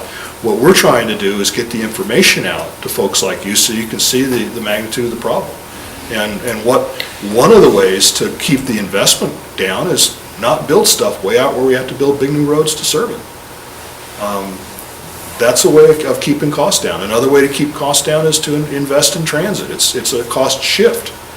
Those are all part of the discussion we're having as a community. Yeah, I guess I'm a little bothered because we're kind of coming late into this process as far as the public is concerned. Well, that's your assumptions laid out there. We haven't had a chance to even weigh in on those assumptions. Which assumptions? 15,000, what is it, dwelling units or is it people? Because in the... Dwelling units. Dwelling units. 1 minute, it's people, and the next minute No, it's dwelling units. if I misspoke, it was dwelling units. Oh, it was the Dwelling person units that- are households. Yeah, okay. So that's 2.3 times 15,000? We issue, on average, 750 building permits for new residential homes in Missoula every year. Is that the Missoula County? No, that's Missoula City. Missoula That does City. not include the city. Okay, that number's up and County. down, I know that. It does not, it does not include the county. That number goes up and down, but the last 7-8 years averages out to 750. We also paid for, and the public participated in, an impediments to affordable housing project that looked at what is the inventory, what do we expect in the way of growth, and that number came in just about in the same place, that 15,000 folks are coming. We could spend the next 2 years debating whether it's going to be 15,000 or not. Harold, I don't think that's a good use of our time. If maybe it's 12, maybe it's 18, but there are somewhere in that order of magnitude coming, and it's not a value judgment we've made. What we're presenting is, here's the building permit information, here's the impediments to affordable housing study, 15,000 is what we think is a reasonable number to plan for. So that's based on the last 7 years then? Based on the last 7 years and a consultant's analysis of what the next 20 years looks like. Is that Swanson, is he? It's the impediments to affordable housing study. The report is on OPG's website. Yes, sir. This is a two-part question. The first one being, it looks to me like the plan as it stands is a continuation of the infill approach within the existing city limits. And I guess my question would be, upon looking at the map, and of course, I think we all agree that the city limit boundaries in Missoula look like a Chinese puzzle. There are a lot of little enclaves that are kind of sit in splendid isolation from the rest of the city for whatever reason. And I kind of wonder if there's going to be any effort to try to do some annexation to increase this. We, at this point, don't know what the plan is. I have to go back to what Harold said and disagree with him. I said at the very beginning of the project, I could come in and say, here's a blank screen, what do you think? And you'd say, why are you wasting my time? Everything that I presented tonight is data. Data that is coming from previously done studies, from existing department databases, from the city, the county, Fish, Wildlife, and Parks, the Office of Rural Initiatives, the consultant who did our affordable housing study, what have you. Whether the city annexes or not, that hasn't been decided yet. Whether it's infill or not, that hasn't been decided yet. What we've looked at is what's inside the wastewater service boundary, because that is a defined area. It's based on a city and county agreed to urban service area, which was going to be the extent to which urban growth was supposed to happen in the growth policy. But one of the questions is, do we do infill? You know, if it's 15,000, if Harold, you know, if I'm all wet and it's only 5, we put 5 in Frenchtown and call it good. I mean, you know, we need to have that conversation as a community. So I don't know what the answer is. I participated in the Envision Missoula program back in November, and I thought it was kind of interesting because I kind of looked around at what was going on at the other tables in addition to my own. And it was funny because we started out first off by taking these large maps we've been provided with 8 of us sitting around and grouped around trying to decide, and we were given little things that were cut out to indicate where we had city centers, et cetera, and so forth. But our first mandate was that we indicate those areas where we wanted them left for open space. And I think about our table where we got through doing it and somebody looked down and said, you know, there's no room left to put any houses. And that was really about what it was all about. And with that comment, I hearken back to what you said earlier, that we will no longer be in an era of Ozzie and Harriet living in 3,000, 3,500 square foot ranch houses on large lots, but we'll be going to 1,200 to 1,500 on, you know, with much greater density.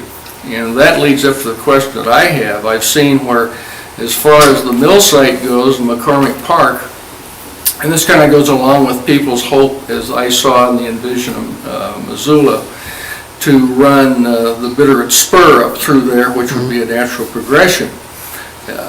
Is the city honestly, or earnestly, I shouldn't say honestly, but are they earnestly pursuing zoning which would allow, I think the highest building I saw was 10 stories for that area, is that true?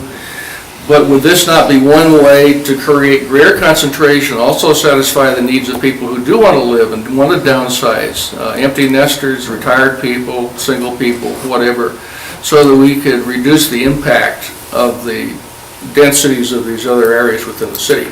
That's one of the things that this could be. If we come to agreement on that kind of thing, we have a greater downtown master plan going on. We have, the mill site is inside Urban Renewal District Number 2. There's resources there to do that kind of work. The mall and the Brooks Corridor and the Bitterroot Spur is inside Urban Renewal District Number 3. We have the resources there to make stuff work, and we're working on a zoning code rewrite right now. So this is intended to, I mean, all of these plans are talking to one another, and the data and the products are intended to support one another. So I'd encourage you to get involved in them. But this, you're right at the beginning of this. We've collected the data at a staff level. We had 3 meetings where people brought the data in. We put the data together on the computer. We put them up on the wall, and people debated whether it was accurate or not, and we kind of cleaned it up. That's essentially what we've done. What we want to do is share the data with you guys without, there's no scenario in here for growth. No, you know, let's put it here, let's put it there. Just here's the data, what does it say to you? And then we're going to use input from those discussions to develop the growth scenarios. So we're a long ways from being done. Jan? I'm trying to understand how all this fits together with our work on a comp plan. So let me tell you what I understand, and then you tell me how to fix it. The Urban Fringe Development Area Project is going to work with neighborhoods and come up with some kind of design for where growth might happen. And this will become a part of the city's growth plan. And the city's growth plan will trump anything we do in the neighborhood. That is, we have to take that into consideration. The neighborhood plan the city's and the county's growth policy is intended to be a regional document. And what it's going to say is that about this many homes need to be here, about this many homes need to be there. You guys design a neighborhood plan that fits that. That fits that. And if there are things, if you come back and there are things that are grossly inconsistent, if for some reason you decide that I-90 needs to be moved so that it comes over the saddle and down Greeno Drive, that's inconsistent with the growth policy. We would have to go in and change the growth policy to make it consistent so that you could have the interstate that you want, if that were the case. But, the goal is, per state law, the neighborhood plans and the growth policies should be in harmony. They should be consistent with one another. And what the growth policy is going to give is some basic direction that, design your neighborhood the way you want it to be, but it has to be consistent with these things. And if in doing your work you find that it can't be, then we need to fix the two so that they are. And it may be give on the growth policy side, it may be give on the neighborhood plan side, but that's how that works. Maxine, you had your hand up before Harold. No. No? Go ahead, Harold. All done? Okay, Harold. I think that this is where it gets very confusing to people, because are we to view this as whatever you come up with this fringe plan as the defining document for allocating, or say, look at it as in terms of a draft or a quota?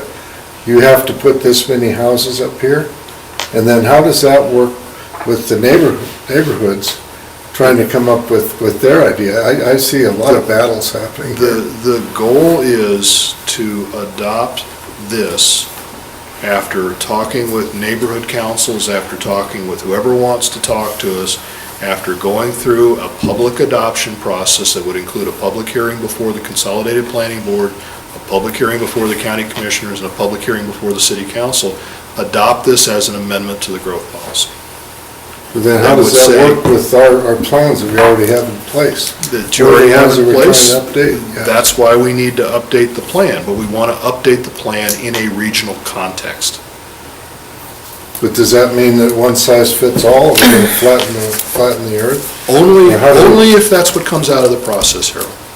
But I don't think it's gonna. I think there are places in town that want density. I think there are places in town that don't. I think we need to have that community conversation. But Missoula is made up of neighborhoods, but Missoula is also a region that has to think about itself as a region, that has to think about itself as decisions we make here and here and here and here affect us all. And the goal here is to look at the broader region and what's happening in the region, and look at your neighborhood. I could design selfishly a neighborhood plan for my neighborhood that was perfect, but would I do that? The other thing I love about Missoula is being able to go from the city to the country in no time. But if the result of my neighborhood being perfect is that it's sprawled like Fairfax County, Virginia, or Southern California, is it worth my neighborhood being perfect in my mind, or is there something else that I should be doing? We need to think of it beyond, you guys need to think of it beyond your valley. I need to think of it beyond my neighborhood. We aren't made up of these individual plans. They don't stitch together and result in a whole. You have to look at it from the ground up, and you have to look at it from the top down at the same time, and that's what we're trying to do. Maxine? Okay, I understand what you're trying to say, and I understand the necessity of looking at the whole picture I guess, is how do we put this all together? I mean, like, I went to the first zoning rewrite meeting. And I was told I would be informed when there would be more meetings. I haven't heard anything about that. And now I find there's someone working on traffic, and I've been talking about traffic for 2 years on Rattlesnake, and I haven't been invited to be part of that conversation. And I guess that's where my frustration level is. I want to be proactive, I want to compromise, but when I express these things and then I'm not part of that, I get terribly frustrated and disappointed in a system that I don't think is working. Well, the traffic stuff that I think Bob is talking about is his conversations with this group on the transportation part of updating the Rattlesnake plan, correct? So those conversations have just happened with this group. That's not us, that's Bob and the people in this room. The zoning code rewrite is a 3-year-long process. You were at the town hall meeting in June. The next meeting is in April. We've had, the website is up and running. We invited the neighborhood councils out. We had a bus tour in the spring. We had a bus tour in the fall. We have an advisory committee. There are people in the room that are on the advisory committee. They were appointed by the city council and by the mayor. There have been lots of those kinds of things going on. But in terms of general public meetings, you were at the first one. You'll be invited to the second one. If you've got other input that you want to give us, at the first meeting, we pointed everybody to the zoning website, and email addresses and telephone numbers are there. I would encourage you to get involved, but we have not been excluding anybody. It's just that particular project is taking its sweet time for a reason. Okay, I guess then for me, because I don't use the computer, I'm not computer savvy enough to wander through all these layers. I think, I read the newspaper. I think keeping people informed by whatever kind of media is available would help stop part of my frustration that I feel right now. And I understand your frustration, and it has a basis. In fact, we could always do better.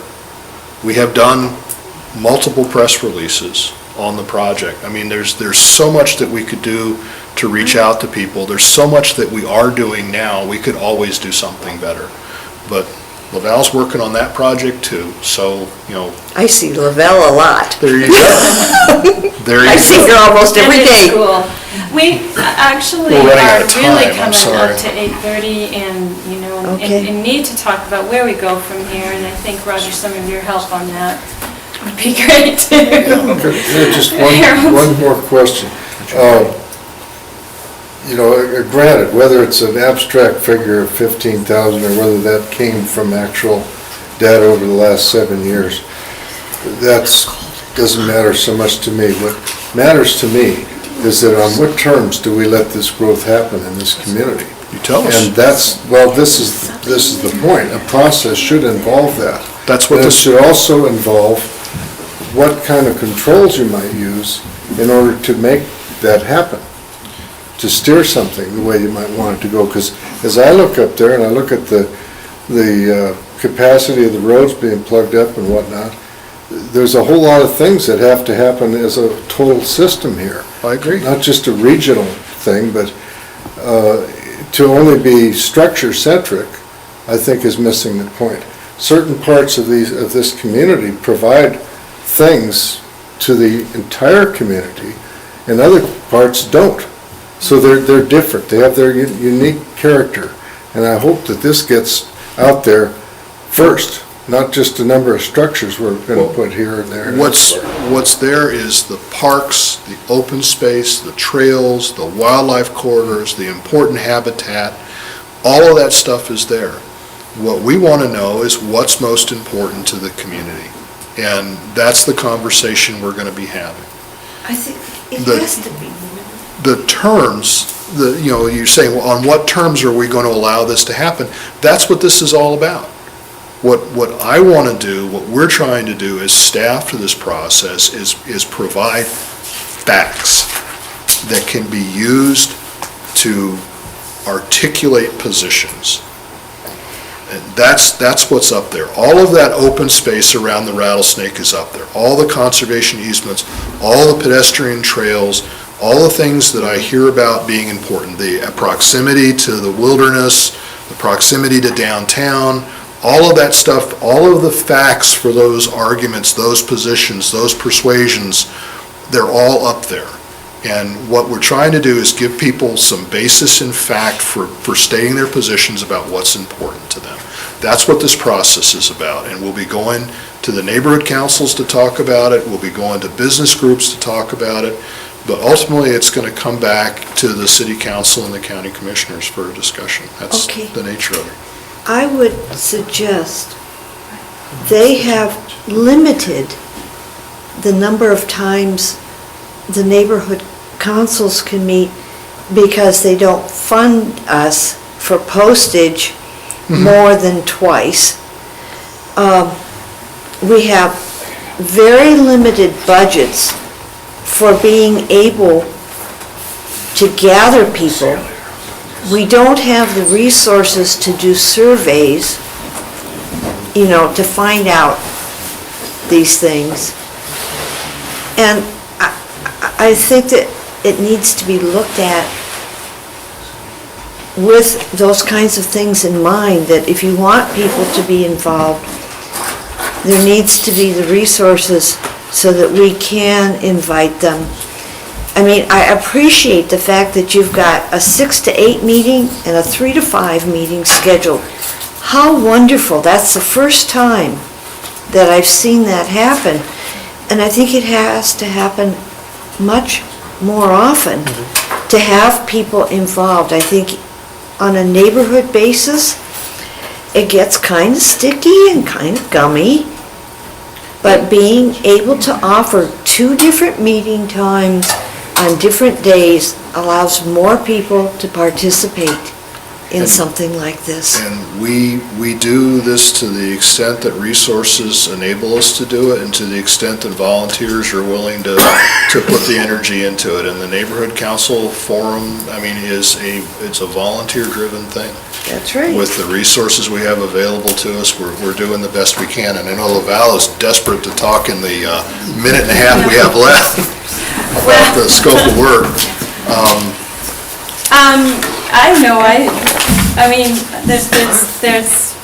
I left material for you guys to look at. There's 2 parts to the scope of work that I have right now. One helps to set the stage for the other, and they're both draft. The overview piece poses questions that I have. It's called Overview and Questions. That help to, like I said, set the stage. And I've looked at the scope and 4 phases. One first being the project setup. This is pretty similar, I think, to some of the way that Joe was setting it up. One of the things I did is the second phase I'm defining a little more specifically as an assessment phase, which is giving us that understanding of how far off are we from, or are we on board with the 95 plan we have right now. That seems to have been a driving question. How effective has the 95 plan been? How much does it represent the core values? I know that in past meetings you've already talked a little bit about. Maybe the goals are on track still, but we'd like to take a closer look at the actions in it and some of the principles there. So I think that I'm proposing in this a phase that is that assessment stage, where out of that, perhaps we even write a summary of that assessment of the 95 plan. And I think in this phase would be the first area of more specific data collection. You were talking about data, the data that you have and that we were showing in the urban fringe is facts for the entire community, and the additional data I think that we would like, that we should see in the neighborhood are those things like what are the newer, what's happened since 1995 with subdivision activity, with rezoning activity, with building permit activity, that kind of piece of information should happen early and needs to happen in order to do that comparison or assessment of the 95 plan. So that's what I was proposing as a specific phase, and with that we may determine whether a survey, a general survey, is needed or not. I go into some questions about the surveying, we talked about that a little bit at the last meeting. What kind of survey, do we need a general survey, or do we really want to use survey as more specific tools for asking questions about specific things that can lead us to things like design standards or stuff like that. So there's just questions in here about survey. I haven't fleshed it out too very much yet. I think we need to see what comes out of the assessment first. And then from there we go into the more in-depth plan development stage of things. I've rephrased questions that I've heard from the neighborhood, and I've looked at what I've heard you all say as key issues, and recapped the kind of subcommittees that I've heard you talk about wanting to establish or have already established and are working in. And have listed in these questions some format issues, like one way of proposing working on the plan component, the plan development, is to have the subcommittees working in the in-depth analysis on particular things, developing a report, if you will, something like that. I'm calling them technical reports here, and then take summaries of that. Those are the pieces that go into the plan update. So it keeps the plan update pretty concise. It allows the detailed analysis to occur on, and trend analysis to occur on the different categories that you're most interested in, like natural resources, wildlife, wildfire management, and development and zoning. Yet feeding those just in sort of summary ways into the overall plan update, like I said, keeps that concise, but we also still have a component where we have to work on the plan update itself. There are other pieces of that we'll still need to cover, even though they're not the key things, like just making a statement about status of the police relationships and any of the things that weren't necessarily huge issues, but updating nevertheless. So that's the way I'm proposing maybe a format and structure for the plan. The final phase, and all part of that phase is the data collection, mapping, writing, and document production, and then review, and process. But a piece here, the final phase that I have is implementation, and this is a piece that I think, again, why this is still such a draft is it appropriate to think of implementation at the end of this, or as it's really needs to be always in the back of our minds, and maybe fed in more directly, not thinking of it at the end. Well, I think Something I'm kind of coming to terms with too. I think the zoning needs to be there the whole way through, so that the zoning comes with the plan. I think there could be some next steps or some projects that come out of the plan that are implemented after the plan is adopted. But to be consistent with what I'm hearing from the elected officials, to be consistent with where the county commissioners are explicitly at, is they want the zoning to come ready to go, ready to be adopted with the plan. So I think that's a goal worth shooting for. And I guess I would pose this to everybody in the room. What do you do if you don't like the changes that result from the zoning process? Do you want your plan to... Move to Louis. Well, that's why we're doing them at the same time. I mean, the state land use law is going to be addressed, no doubt, in the 2009 legislature. State land use law is addressed by the Supreme Court on a regular basis, but where we're at right now, for that element of the plan that addresses land use and development, the zoning is what needs to be in place. Now, it is true that you can get a master plan adopted, a neighborhood plan adopted with 7 votes of council or 6 in the mayor, whereas to get zoning adopted over protest, you have to have 8 votes. So it may be that you can't get to a place where you personally are comfortable with the land use decisions because you've had to compromise with landowners to get over the protest. I don't know. I mean, that's what's going to be interesting about this process. But what's equally frustrating, or perhaps even more frustrating, is the neighborhood adopting a plan and thinking they've addressed the issue, and then having the zoning come up and hit them at a subdivision level, and they feel like they've been betrayed, or that the plan is worthless, when it's just the nature of the plan in Montana law and the nature of zoning in Montana law. I'm suggesting do something that can be implemented on the ground where you have the certainty that you're looking for out of this plan. And if it's a compelling enough argument, it ought to convince enough council members to get it adopted.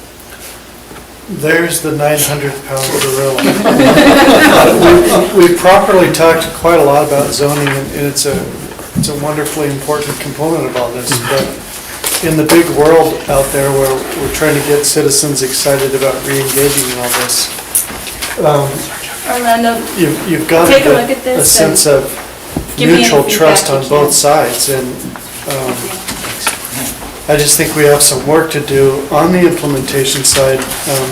Perhaps just describe it as we need to do a better job of getting the city council folks and legal counsel and other stakeholders, decision makers, get them a lot more involved in this process perhaps, and what we're doing from the start, so that we don't go in later on and slap the plan down in front of them and say, could you review this and approve it? And I can tell you it's going to be a challenge. Well, that's a huge part of it. The other thing that certainty about the number of homes gives you is if somebody wants zoning for their land that generates more than that number of homes, I think you've got a legitimate argument to go to council and say, look, council, you said X. Our plan accommodates X. Dude over here wants X plus 50%. Tell him no. But that becomes an allocation issue. I've seen that happen so many times with variances, that the number is too big for here, but then it's, kind of needs to be But spread out. I think if the neighborhood comes in with a plan that accommodates the growth that's anticipated and addresses it up front, and you've made a reasonable effort to reach out to the owners of property, which, absent a plan, if you throw your hands up and say you're not going to do it, they've got the trump with the zoning. It's like we're dealing with the county in Plum Creek up in the Swan-Sealy area. In the county, if they say no to the zoning goes away. And all the land is unzoned. So any zoning is going to have to be zoning that Plum Creek can live with. Here, you don't have it going away, you just have the supermajority requirement. You're going to have to come up with something that works for you, that works for a supermajority of council, if the people that own the land protested, and enough of them successfully protested. But coming up with that compromise, I think, is a better way to go forward. And if you can't, what have you lost? You're still going to go to war, but you've got the opportunity to point out, we came to the table, we met your criteria, here it is. I think you can get there. I don't think it's going to be easy. I don't think any of this is going to be easy, but it's never going to get any easier. What I've done is just give you some quick highlights of the scope of work. one of the other things, so what I would like to do is work a little bit more on the pulling zoning aspects into the phases more, but the work is the work. Getting to the zoning is a component. And another thing that I introduced at the beginning I didn't mention is the idea of maybe establishing a neighborhood steering committee that kind of keeps things together all the way through.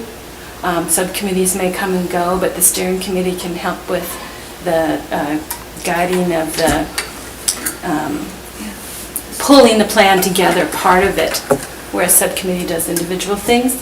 So those are some of the highlights of this plan. We need to talk about a next step. I'll send these two draft pieces out to the entire email list that we have and ask for comment and give some folks some time to take a look at it and get some feedback back. Do we need to try to hold another meeting that just is to review and give feedback on this, or how do you think we should go forward from that? Yeah, we'd be willing to do another meeting.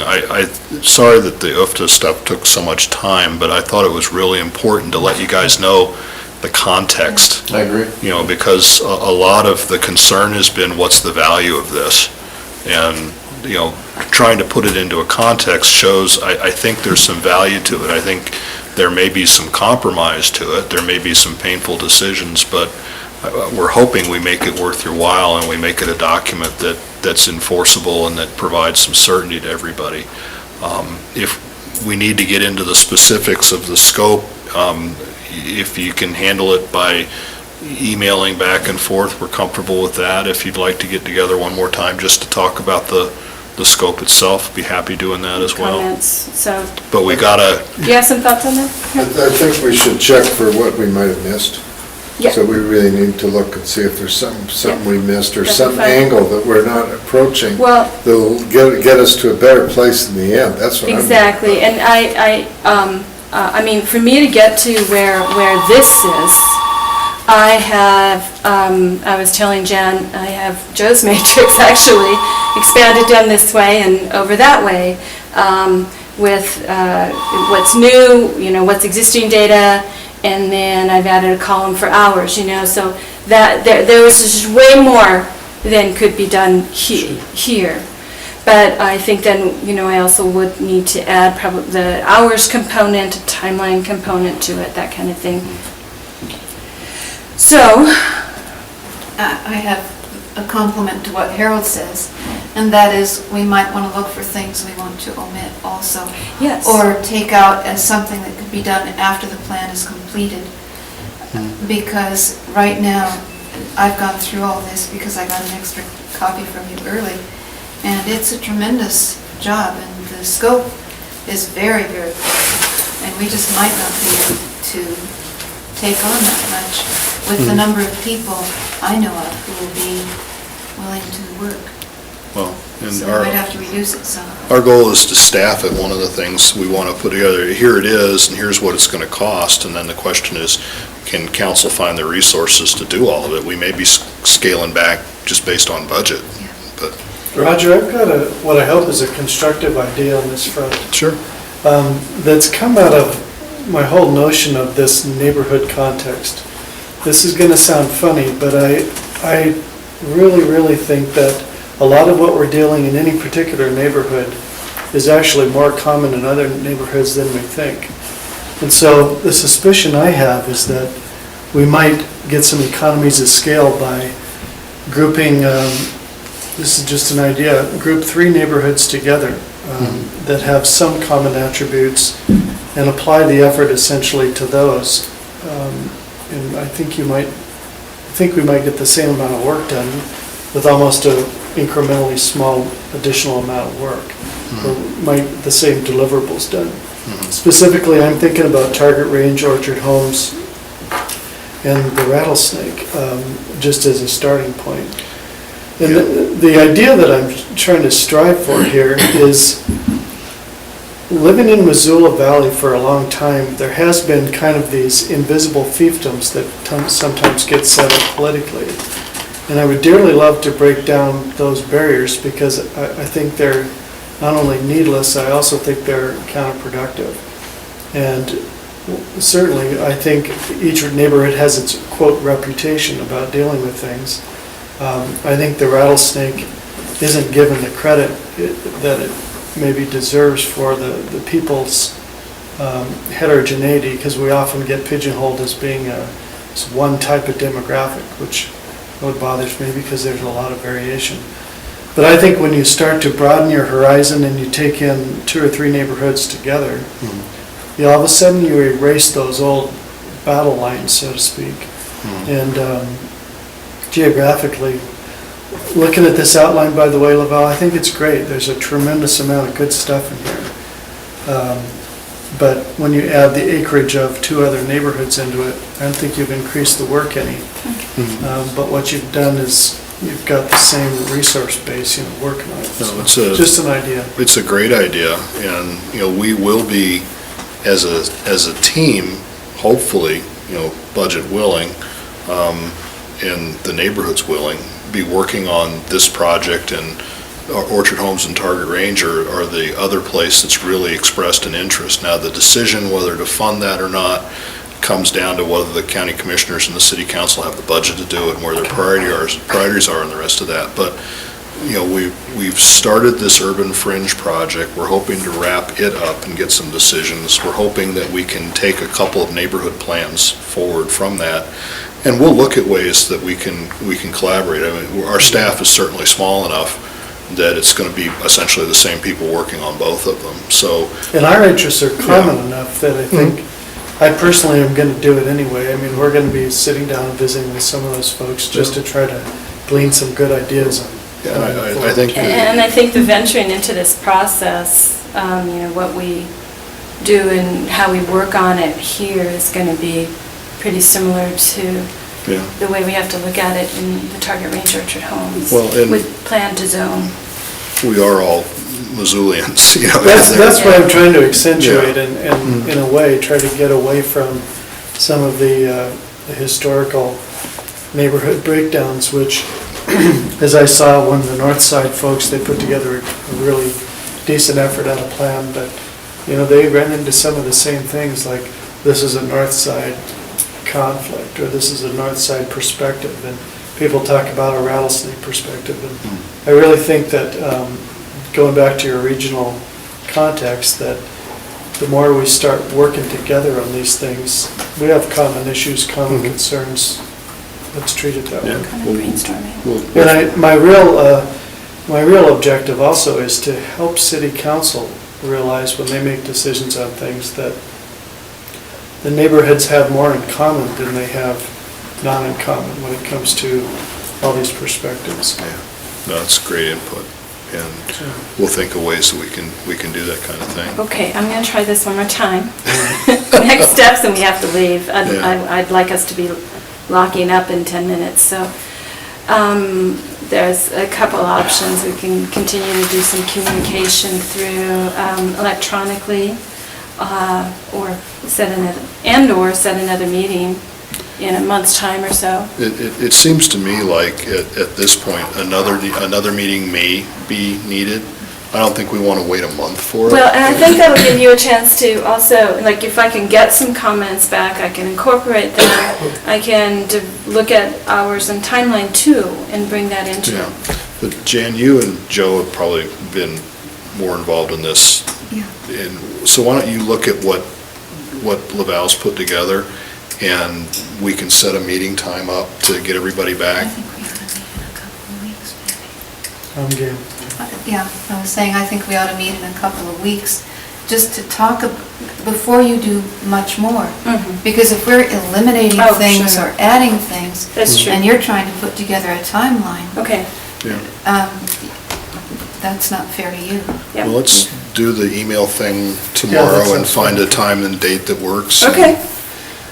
Okay. And we'll go from there. And other than that, I'd encourage you to check out our all that data. I know, Harold, you wanted to see Are it. those things available? I mean, can we go in and buy one of those? That's online. It's online? It's online. But we can't print it out like that? You know, it'd be so We, small. if you go to the office, Bobby had them printed up. We printed up a limited number of them because they're gonna change. But if you go into the office, she can tell you where we got it done. I mean, we've got the PDFs are there, or you could just, you could probably put it on a flash drive and take it to Kinko's, but, Yeah. yeah. It's hard Thank to you. work on the computer with maps, I like it. Sure. Hard right Yeah. there. Yep. So much easier.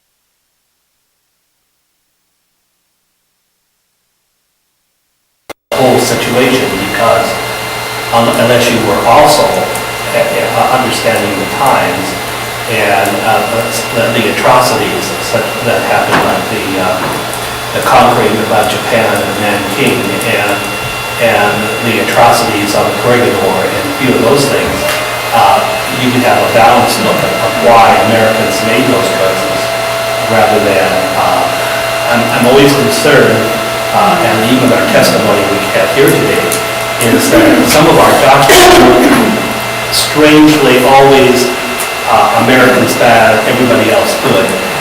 But you have to balance that, because we're not always bad, and we have been bad, but we're not always bad.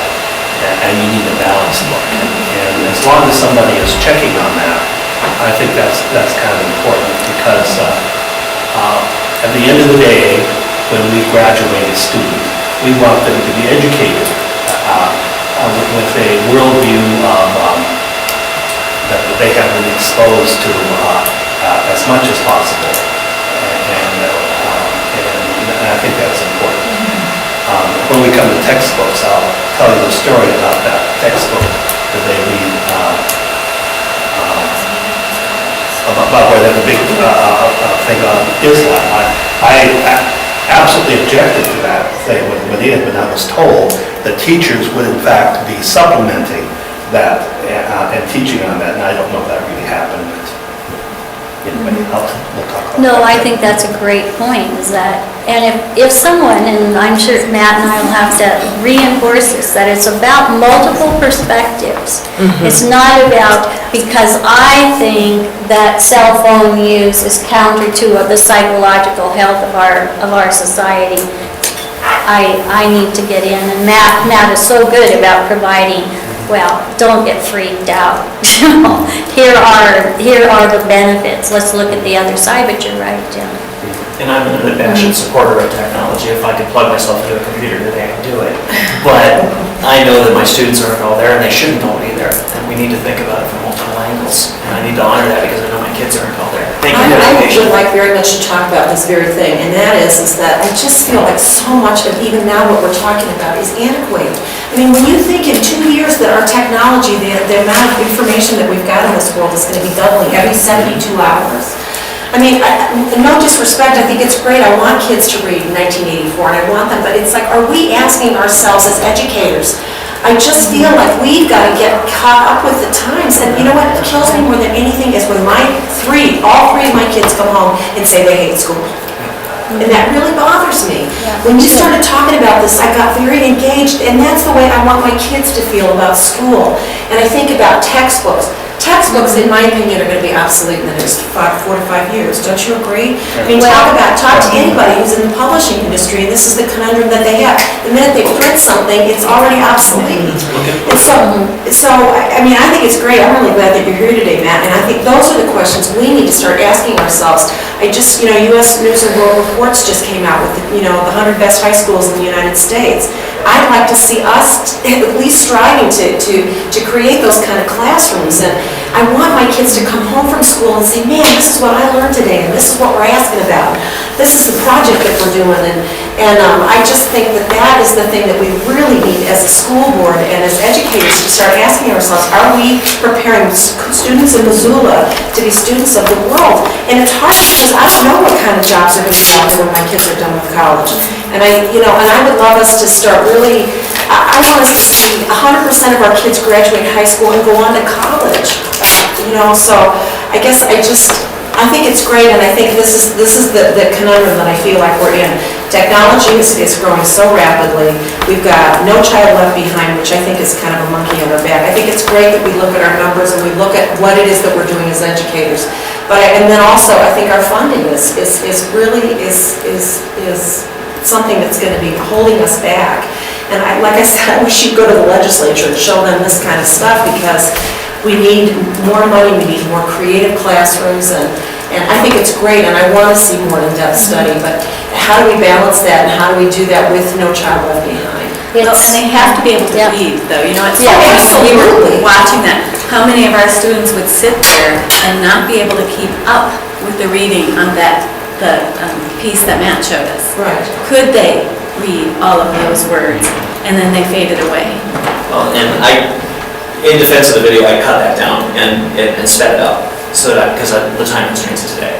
And so it is a little slower, and I do want... But we're good readers. Well, but I want to periodically for them, but you're absolutely right. But I mean, how do we know that? Right, well, I know that. No, what I think is great is that you're incorporating, things like this book Hives. I think that's terrific. I think it's great to have kids bring things in that they're interested in reading.